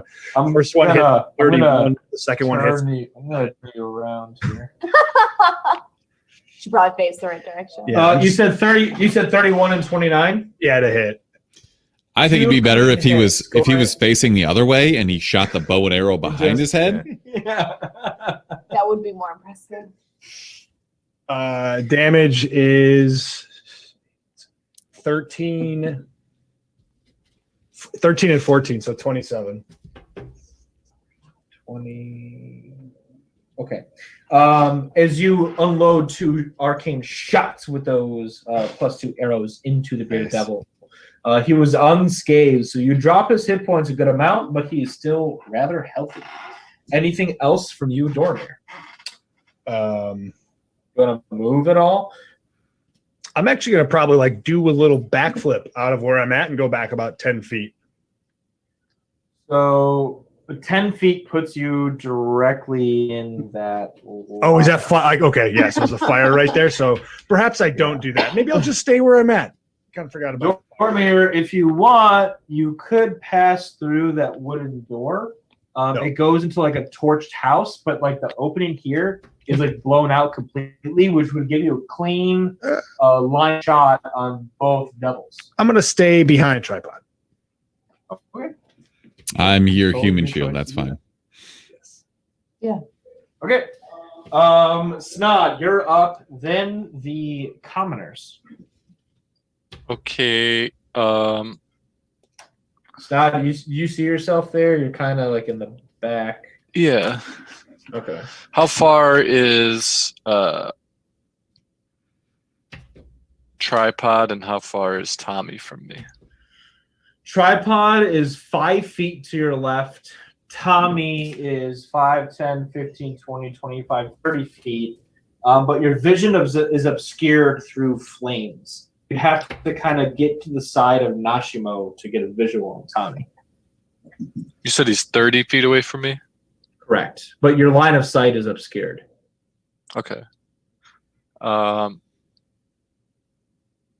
going to cast Enhance Ability, and I'm going to twin it, and I'm going to touch Tripod, and I'm gonna run over to Tommy and touch him. And then as long as I maintain So what's your movement speed? Sorry. 30, is that not enough? It's touch, so No, it is enough, but you'll have to charge through flames. This column of 10 flames is directly in front of your path. So if you want to take the fire damage, you can deliver the touch spell to Tommy. I'll YOLO it. Excellent. What I'm talking about, friendship bracelet. And your enhanced ability is strength, bear strength. Yeah, I'm gonna do bear, and then so they have Constitution saving throw or advantages. Okay. And then also they get 8 temporary hit points each. All right. Okay. Thank you. So tripod, you get 8 temporary hit points, advantage on Constitution saving throws. As Snod, you charge right through the flames, getting to your best friend Tommy.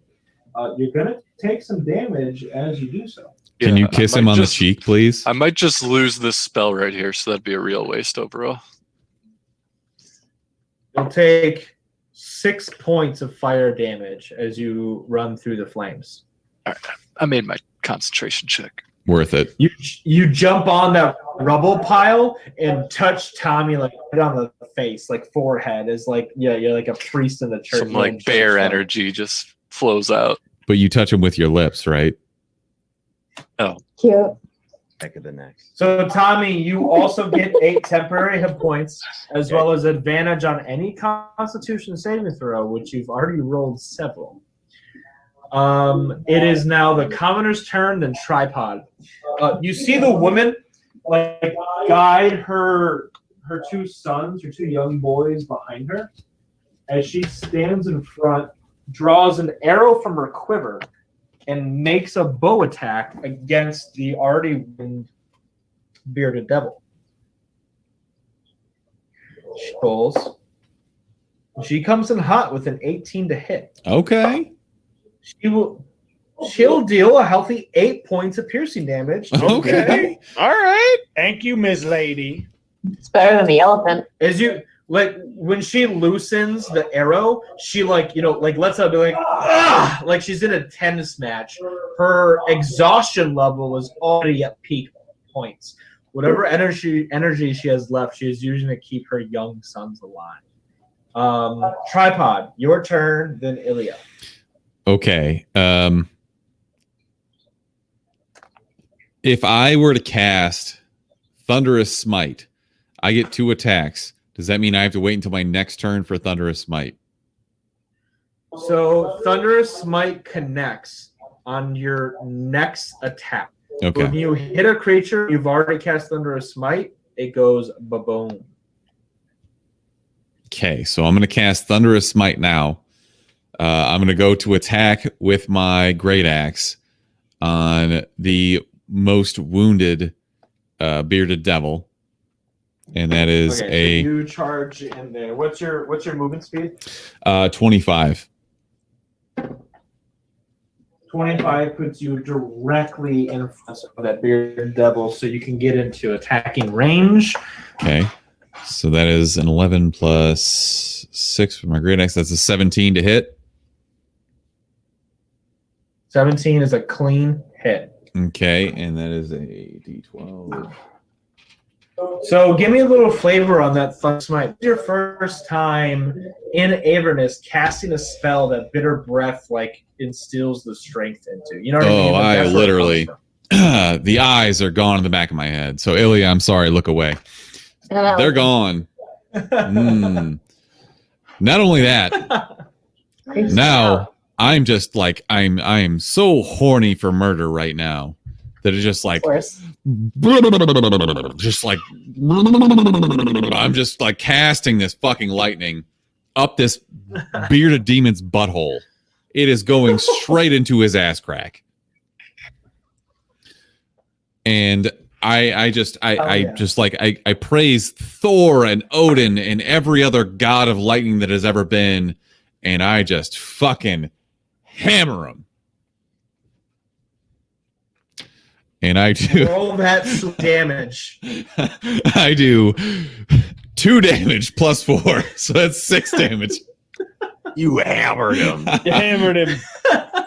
You got him. Tripod. It was a Wait, light no. tap. I'm sorry. So Tripod. wait, Did you? I rolled a 2, so that's plus 4, so that's a 6 damage. The Thunderous Smite comes on the next attack, right? Okay. Yeah. Correct. Okay, so that's 6 damage there. Okay, from the first attack. Yes. So the second attack, I have to roll. I have to roll. Son of a bitch! That was so anticlimactic. All right. That was ass crack. I love it. 6 damage right up his butt crack. You opened his ass crack to deliver the Thunderous Smite. Oh yeah, his ass crack is open though. The bearded devil has 9 hit points left.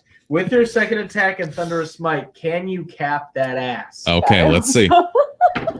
So that is a 13, 19 to hit. Hit. So yeah, I mean, so roll a d12 with your axe damage plus your Thunderous Smite damage. yeah. So that's plus the d6, which is 10 damage. Just over the threshold. As his butt already gaping, you deliver your second attack as you channel the lightning from bitter breath throughout his body from the bottom up. Lightning like sparks out of his mouth like a blue dragon expelling his lightning breath. Oh yeah. The lightning like doubles back. It just burns his skin down to his skeleton as bearded devil bones litter the area next to you. But it definitely goes out of his butthole, right? Yeah, it comes back out of his butthole. Okay, just making sure. Of course, I would never deny you butthole death. I just wanted to make sure. It's D&D, do what you want. It's D&D what you want. Ilya, your turn, Tommy. There's one bearded devil left who has not yet been scathed. Better fuck this guy up or Tommy's in trouble. Yeah, I am backing up. I want to step up. Is that Nashabo right by the fire? Yeah. But I want to step right next to him. And I want to cast Guiding Bolt on the last guy with the arms. Excellent. Is that a saving throw he makes or a spell attack? No, it is a spell attack. Okay. Nice.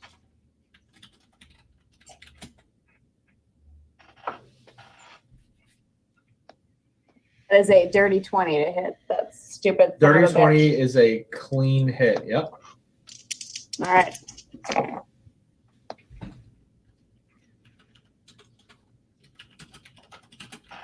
He takes 17 points of radiant damage. Whew. Wow. Okay. Nice. As you channel your god Tyr, even deep within Avernus, your connect is still strong with him. Come on, You boo. spell that energy directly at the bearded devil as he ignites in holy flames. Anything else in your turn, Ilya? Keep it, Ilya. You rolled the it's what 2d8 at 5th level for damage. For Sacred what I Flame? just did? Yeah. For Guiding Bolt, Sorry, yeah, guiding bolt. it was 4d6. Oh, okay, sick, dope. Yeah, Yeah. that's the first level spell. My mistake. I thought you cast it. Cool. Anything else in your turn? How much movement did I just do? I'm sorry. You went 5, 10, 15, 20, 25. 25 feet? Yes. Damn. No, I guess that's it. Okay. Tommy, your turn, then the last bearded devil. Sorry, Kill him. guys. I do not have enough hit points. I got to back up. No, just take a potion. So Tommy, Take if a you potion. want, you can But you can disengage as your action and move without taking an attack opportunity, or chug a potion and keep attacking. All right. Well, I don't have advantage anymore. I have disadvantage because of the venom. All right, So- back up then. Yeah, get out of there. Yeah, just back up. Disengage. Yeah, and then I back up. disengage, as an action Sure. or whatever.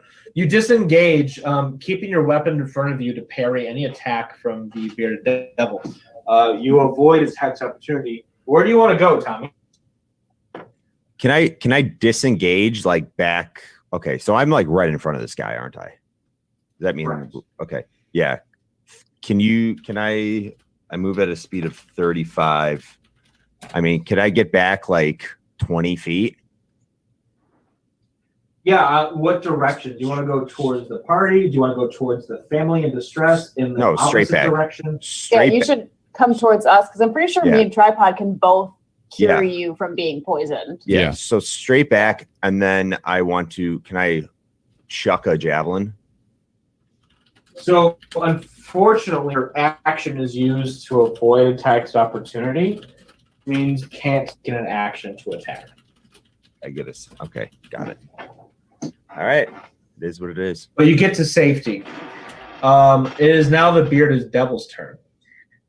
He looks at you, Snod. Isn't it Nashimo's turn? Did I get skipped? Yeah, it's not. Oh my God, dude! I think literally, your initiative tracker fell off.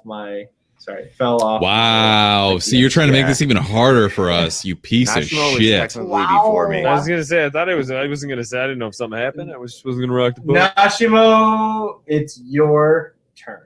You guys start screaming. Can you get me into advantage without taking an attack of opportunity? Yes, but you have to walk through 10 feet of hell flame. Can I use my bonus action to disengage to get? No, I don't want to do that. You can't disengage through fire. It's no. Okay, I can't. There's not a way around. There's not a way around. I don't feel it. With cunning action as your movement puts you at what, 60? No. I want to go up 5 feet. I'll take the attack of opportunity to get advantage. It's fine. Okay, so what I'm saying is, with 30 feet of movement, you have to walk through 10 feet of flames to get behind. There isn't 5 feet on either side of that bearded devil.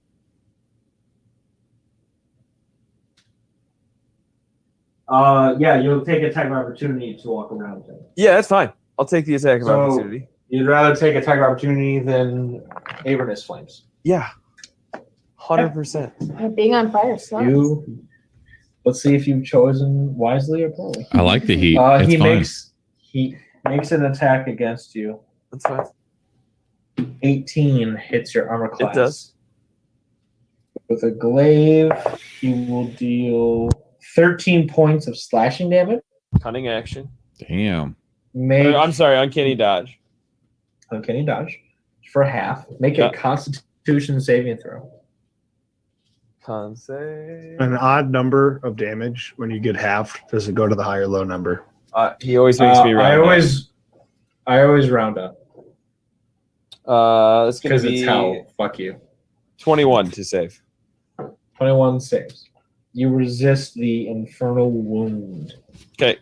So now, but you are now in flanking bonus with Snod. Snod, you're like distracting the bearded devil to give Nashimo advantage. What's your distracting tactic? It's groveling. Yeah, actually, I saved this for the final boss. Come on. Do you have a fucking egg? Nice. Additionally, role playing, Joe. I love your dedication, Snod.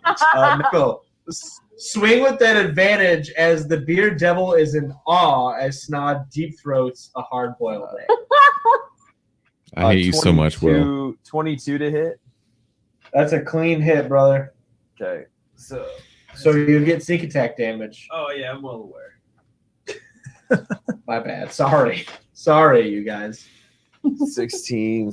That's 19 with the Civitar, which is the bonus action. Then I'm gonna hit him with a dagger too. Nah, dude, you're good. Okay. As you drive your dagger into like the spine of the bearded devil, rendering him completely paralyzed as he droops down, only supported by the weight of the dagger you hold in his back. You push on his back, unsheathe the dagger as his paralyzed body falls to the ground. With one twitch, the bearded devil is dead. I bang. Bye-bye. Surprise, motherfucker. All right. Excellent. Good googly moogly. Yeah. Love the great googly moogly's back. With that, the commoner, the woman, quickly runs over to you, Nashimo, because you're right next to her. Yeah. She says, "Oh, by the Nine Divine, thank God you are here. Please, there isn't much time before devils show up. Follow me quickly. I have sanctuary." Guys, let's go. Yup. Want to follow her? Absolutely. Yeah, she seems trustworthy. I mean, she was attacking, or she was, yeah. She was at least fighting the bearded devil, the enemy of my enemy. We're going. Excellent. She's got a as chicken she house. kinda- I was gonna say. She turns. It was into her a chicken missile house. chicken. Yeah. I swear to God, She walks if there are in, fucking, she's like, "Where's all my chicken?" Yeah, If there- what happened? Who opened the door? Oh my god. if there are skin flaps in this fucking house, man, I'm burning that bitch to the ground. She is Lil Nomeo. I'm gonna lose my shit. I knew you'd fall for it, Tommy. It's the whole point of this whole campaign. She quickly brushes past you all as she leads you inside the small stone house. Her two sons, thankfully safe at the home as well. You all kind of pack inside here. I'm literally just showing. Is that her dead husband? Yeah, what's going on with this guy? I'm about to describe it. You wouldn't Give us know. So Give us it. Does her dead husband inside want to this fuck? Oh. gross. Oh. Inside this tight stone house, you see a dead Cambion. Dead Cambion. The red-skinned, bat-winged creature. If you recall, on your road to Candlekeep, you were attacked by a Cambion that wanted to steal the shield of the Hidden Lord. These are high-ranking devils. This one has been killed, presumably by the two paladin dwarves that nestle inside this home as well. Okay. These two paladin dwarves are in a ritual chant right now.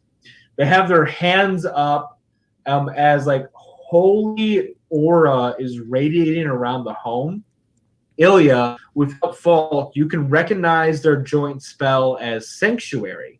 Sanctuary is a radius effect that won't let any abyssal, infernal, demon, devil, fiend, or undead creatures past its boundary. They are unable to speak or communicate while their sanctuary spell is in effect. This is their safe haven. The woman brings you in. She says, "Oh, thank you all. I cannot be more blessed that you arrived to save me and my young boys. Let me introduce myself. We are the Hunt family. My name is Horexia. I've been..." She can see ghosts? I'm sorry? That was a Zoolander reference, sorry. No problem. I have been trapped here with my boys since Avernus has taken over Eltriel. We were holding out as long as we could inside a local tavern. The basement had a healthy store of food and drink, but we ran out some few days ago. We had to wander the streets littered with devils and flames to find any point of sanctuary, which we found. I was made a quick supply run with my boys when we were attacked by those bearded devils, where you intervened. I'm glad I could lead you here to safety. These young dwarven paladins are sacrificing their consciousness to keep us safe. What are you all doing here? I haven't seen you before. We're here to fuck some demons up, actually. at the behest of the folks at Candlekeep, and I don't know. Like, I mean, you got something you want to add to this quest? You got some revenge you want to plot? We're here to fuck shit up. Hold on. Are there any more survivors as yourself? Well, many of Montreal's citizens died when the city was drawn into this terrible place. Still, more die in the days from the attacks of the terrible creatures, a lack of food and water, and the collapse of many of the city's buildings. There aren't many survivors left, but I assume that those who have survived have made their way towards the Chapel Keep on the highest hill of Beltriel. So what are you trying to do here? Like, you trying to get out? You trying to fuck these demons up? Like, what's your plan here? Stayed here and not headed towards the Chapel Keep. Well, if you don't know already, the city has been split into two right down the center. I've heard from other survivors that the other side of Eltriel is far worse off than this side. Even though the High Hall, great castle where the cathedral lie, which is highly fortified, the demons that have infiltrated our streets are organizing every day to try to reach the keep's defenses. I am planning to take my boys to the High Chapel, but I keep trying to find a safe path there, but I can't. There are too many devils, too many demons, too many open flames and crevasses, fissures down to the hell plane itself. If you all are making your way to the Grand Cathedral, maybe we could accompany you. There's strength in numbers. I know this to be true. Do you have any idea if there's somebody in charge at that chapel? Well, if the High Overseer Thassus Krieg, who has been the leader of the city, is there, I know he is working on a plan to rescue the survivors and drive the devils away. Oh, he is a holy man of the highest regard. Really? I uphold all of my faith and confidence into him. Yeah, he's definitely there. He's definitely there. Should he have fallen in battle, as he gloriously would, I would expect the Grand Duke Uthar Ravengard of Baldur's Gate to probably be in the High Hall as well, organizing the defenses of the remaining paladins of Eltriel. This bitch has no idea what's going on. Can I roll an insight check? Ooh. Absolutely. Thank you, Leah. Someone's thinking something about him. That is an 18. Ilya, you've spent a lot of time in the Church of Tyr, researching devils and demons and their actions, their motives, and a lot of them have the ability to change their form, change their presence, or even change their consciousness in order to influence mortals into traps in ill-disclosing contracts.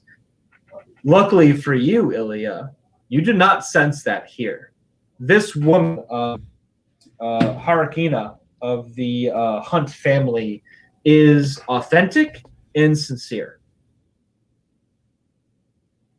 So you're right to question her, but this time you feel that there is no demonic play inside this sanctuary chamber. So it's not that she's corrupt, it's just that she's stupid. She's ill-informed. Yo, she just was in a fucking city that it felt when he was, How would she know? I guarantee cable's out. What the fuck? Yeah, internet's gone. We figured it out and we weren't stuck in hell, so. Right. We saw him. We she's not found coming. him. She's not coming with regardless. I mean, we have enough to worry about with Fufu or whatever that elephant's name is. I don't want to see that thing. Lulu. I'm not trying to witness two little kids Tree trunks is bad to deal with her. Yeah. Well, she's staying. She's staying. It's not safe. If she wants to shoot her bow and arrow, and to be quite honest with you, as much as it would suck to see her die, like, I'm more so in the interest of our party. So if she wants to come, I'm sorry, Duramir. All of a sudden, you care about women, fucking these old biddies dying. Really? She's not old. She's not old. She's middle aged. She's not an old woman. Not old. She's not old, dude. She passes the vibes check, bro. All right. If she wants to come and follow behind us, That's what I'm fine. saying. It's her I'm life. not worried But about that. You ever seen the latest Jurassic Park, man? The kids will just fuck it up. She'll care about saving her kids, and then that will get us into the shit. Whatever, we And then- use them as the bait then. latest Jurassic Park, the kids fuck it up All right, every I'm single calling it right now. Time. I'm calling it right now. If she comes with her kids, she's gonna make a decision that kills one of us. That's to save fine, one of man. her kids. We use the kids as bait. It's okay. I'm saying they follow us, that's fine, but they don't get in our party. Like All that's got nothing to do We with gotta us. let her know your kids might die. Look, You wanna man, follow I my got a path? fucking all of my power is coming from a demon right now. I don't give a shit if those kids die. Truthfully, say I also you wanna follow in our wake, that's totally fine. But I'm fine with not that. Involving you. Let's go. Like, yeah. All right. Yep, Let's I let agree. her know. Ilya, Ashimo, what do you think? Me? Yeah, dude. If they want to come and follow in our path, that's fine. But I'm not dropping a dagger for these guys. Snod for you. Fuck them kids. Do I suspect who they worship? You know for a fact that they worship Lythander, the Morning Lord of Eltriel, the So they're same Lord. that dorks. all the paladins and the High Overseer, Right. They're nerds. Thassa's Krieg worship. Yeah. They're fucking dorks. Fucking Mormons. I'm neutral to them joining them. Ilya, I'm going to leave it to you to lay it out to the Hunt family on what your next steps are. Yeah, so I'm gonna turn to her and say, look, the honest truth is that we're not here to guide you to safety. We're here to destroy evil. So if you and your children would like to follow in our wake, that's your own choice to make, but we will not be responsible for your lives. We're here to end things. Nah, dog. The matriarch of the Hunt family, with one hand, she kind of like crowds her boys, to her legs and like her lower abdomen, as she grabs her bow with her other hand. She looks at you, Ilya, a fellow strong woman figure, trapped here in Avernus. She says, "I understand your reasoning. Me and my boys cannot survive here for long. We must make our way towards the High Cathedral. We will follow a new path. We understand the risk," as she like looks down at her boys, "and our lives at risk. We will follow behind you closely, but not intervene with your actions, hoping to stay alive long enough to make it to safety. May the Hunt family serve you and your adventurers." Can I hand her like a pamphlet on the benefits of being a follower of Bitter Breath? Yeah, man. It gets scaly Absolutely. and dry. I have like this quick aside where I have like a moment of weakness that kind of creeps through, because the one thing that I cared about, my Don't shoot her. backstory, was my mother. And she's playing defense for her kids and mom by herself. Like I fucking hated my dad. So like I kind of like look at her and we make eye contact and I just like nod. And Go on. maybe the kindest gesture I could ever make as a being is just a nod, but hopefully like to let her know like I will have somewhat of a defense mechanism for you. Oh, you blink? Make a charisma check. Make Yo, your I'm charisma check. I'm listening to the saddest song right now on Spotify, and I almost just cried right there, Dorothy. I'm like tearing up right now, dude. Yeah. Got it, bro. Sugar, we're going Go on, dude. dancing. Yeah. Is it Angels it and was- Airwaves? Yeah. It was an 18. She nods back at you, Dormir. A single tear sheds from her right eye as she is literally ready to lay her entire life and livelihood on the line to keep her son safe, recognizing that you understand the sacrifice she has been making while trapped here in Avernus. As she huddles you all a little closer and gives what information she has about the streets of Eltriel, the influence of Avernus on them, the devils and demons she has seen raiding the streets, I think this will be a healthy place to leave the session before we all make our way to the High Cathedral across the Grand Chasm of Eltriel. Good googly. Hell yes. Googly. Googly moogly. It's so good to be back with you guys. I've missed this campaign. I've Hell missed you all yeah. as players. Mark, you wanna take us away? Yeah. Well, first I want to give a special thanks to Griffin Cloud for doing those awesome weapon commissions for this session we Hell just yes. had. Thank you. That Paul. just like makes it even more real as real as it can be for D&D. So we appreciate it. You can follow us at the Chumpcast on all social media platforms. Follow us every week. Sorry we missed out last week with our session, but we're doing this weekly, most likely on every what day is today? Damn, I don't even know. Tuesday the 14th. Tuesday. Yeah, We won't every be doing Tuesday it we next Tuesday. Yeah, Elise and I will be on vacation next week. All right. Well, How dare you? How dare you take time How off? dare you? That's You're on okay. vacation. Yeah, how dare I give a I reasonable know. amount of I time know. notification. So unlike Googly some moogly. people.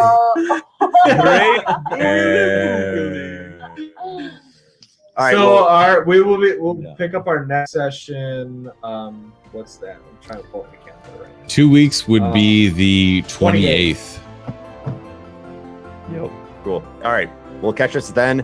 Go follow Pull the Lever DM on all social media as well. Check out his Roll for Persuasion session that he just DM'd. That was freaking awesome, Joe. Great job, by the way. That was a good time. A lot of fun. It was So awesome. that's all I got. You guys got anything? Until next time. Jumps out. Great.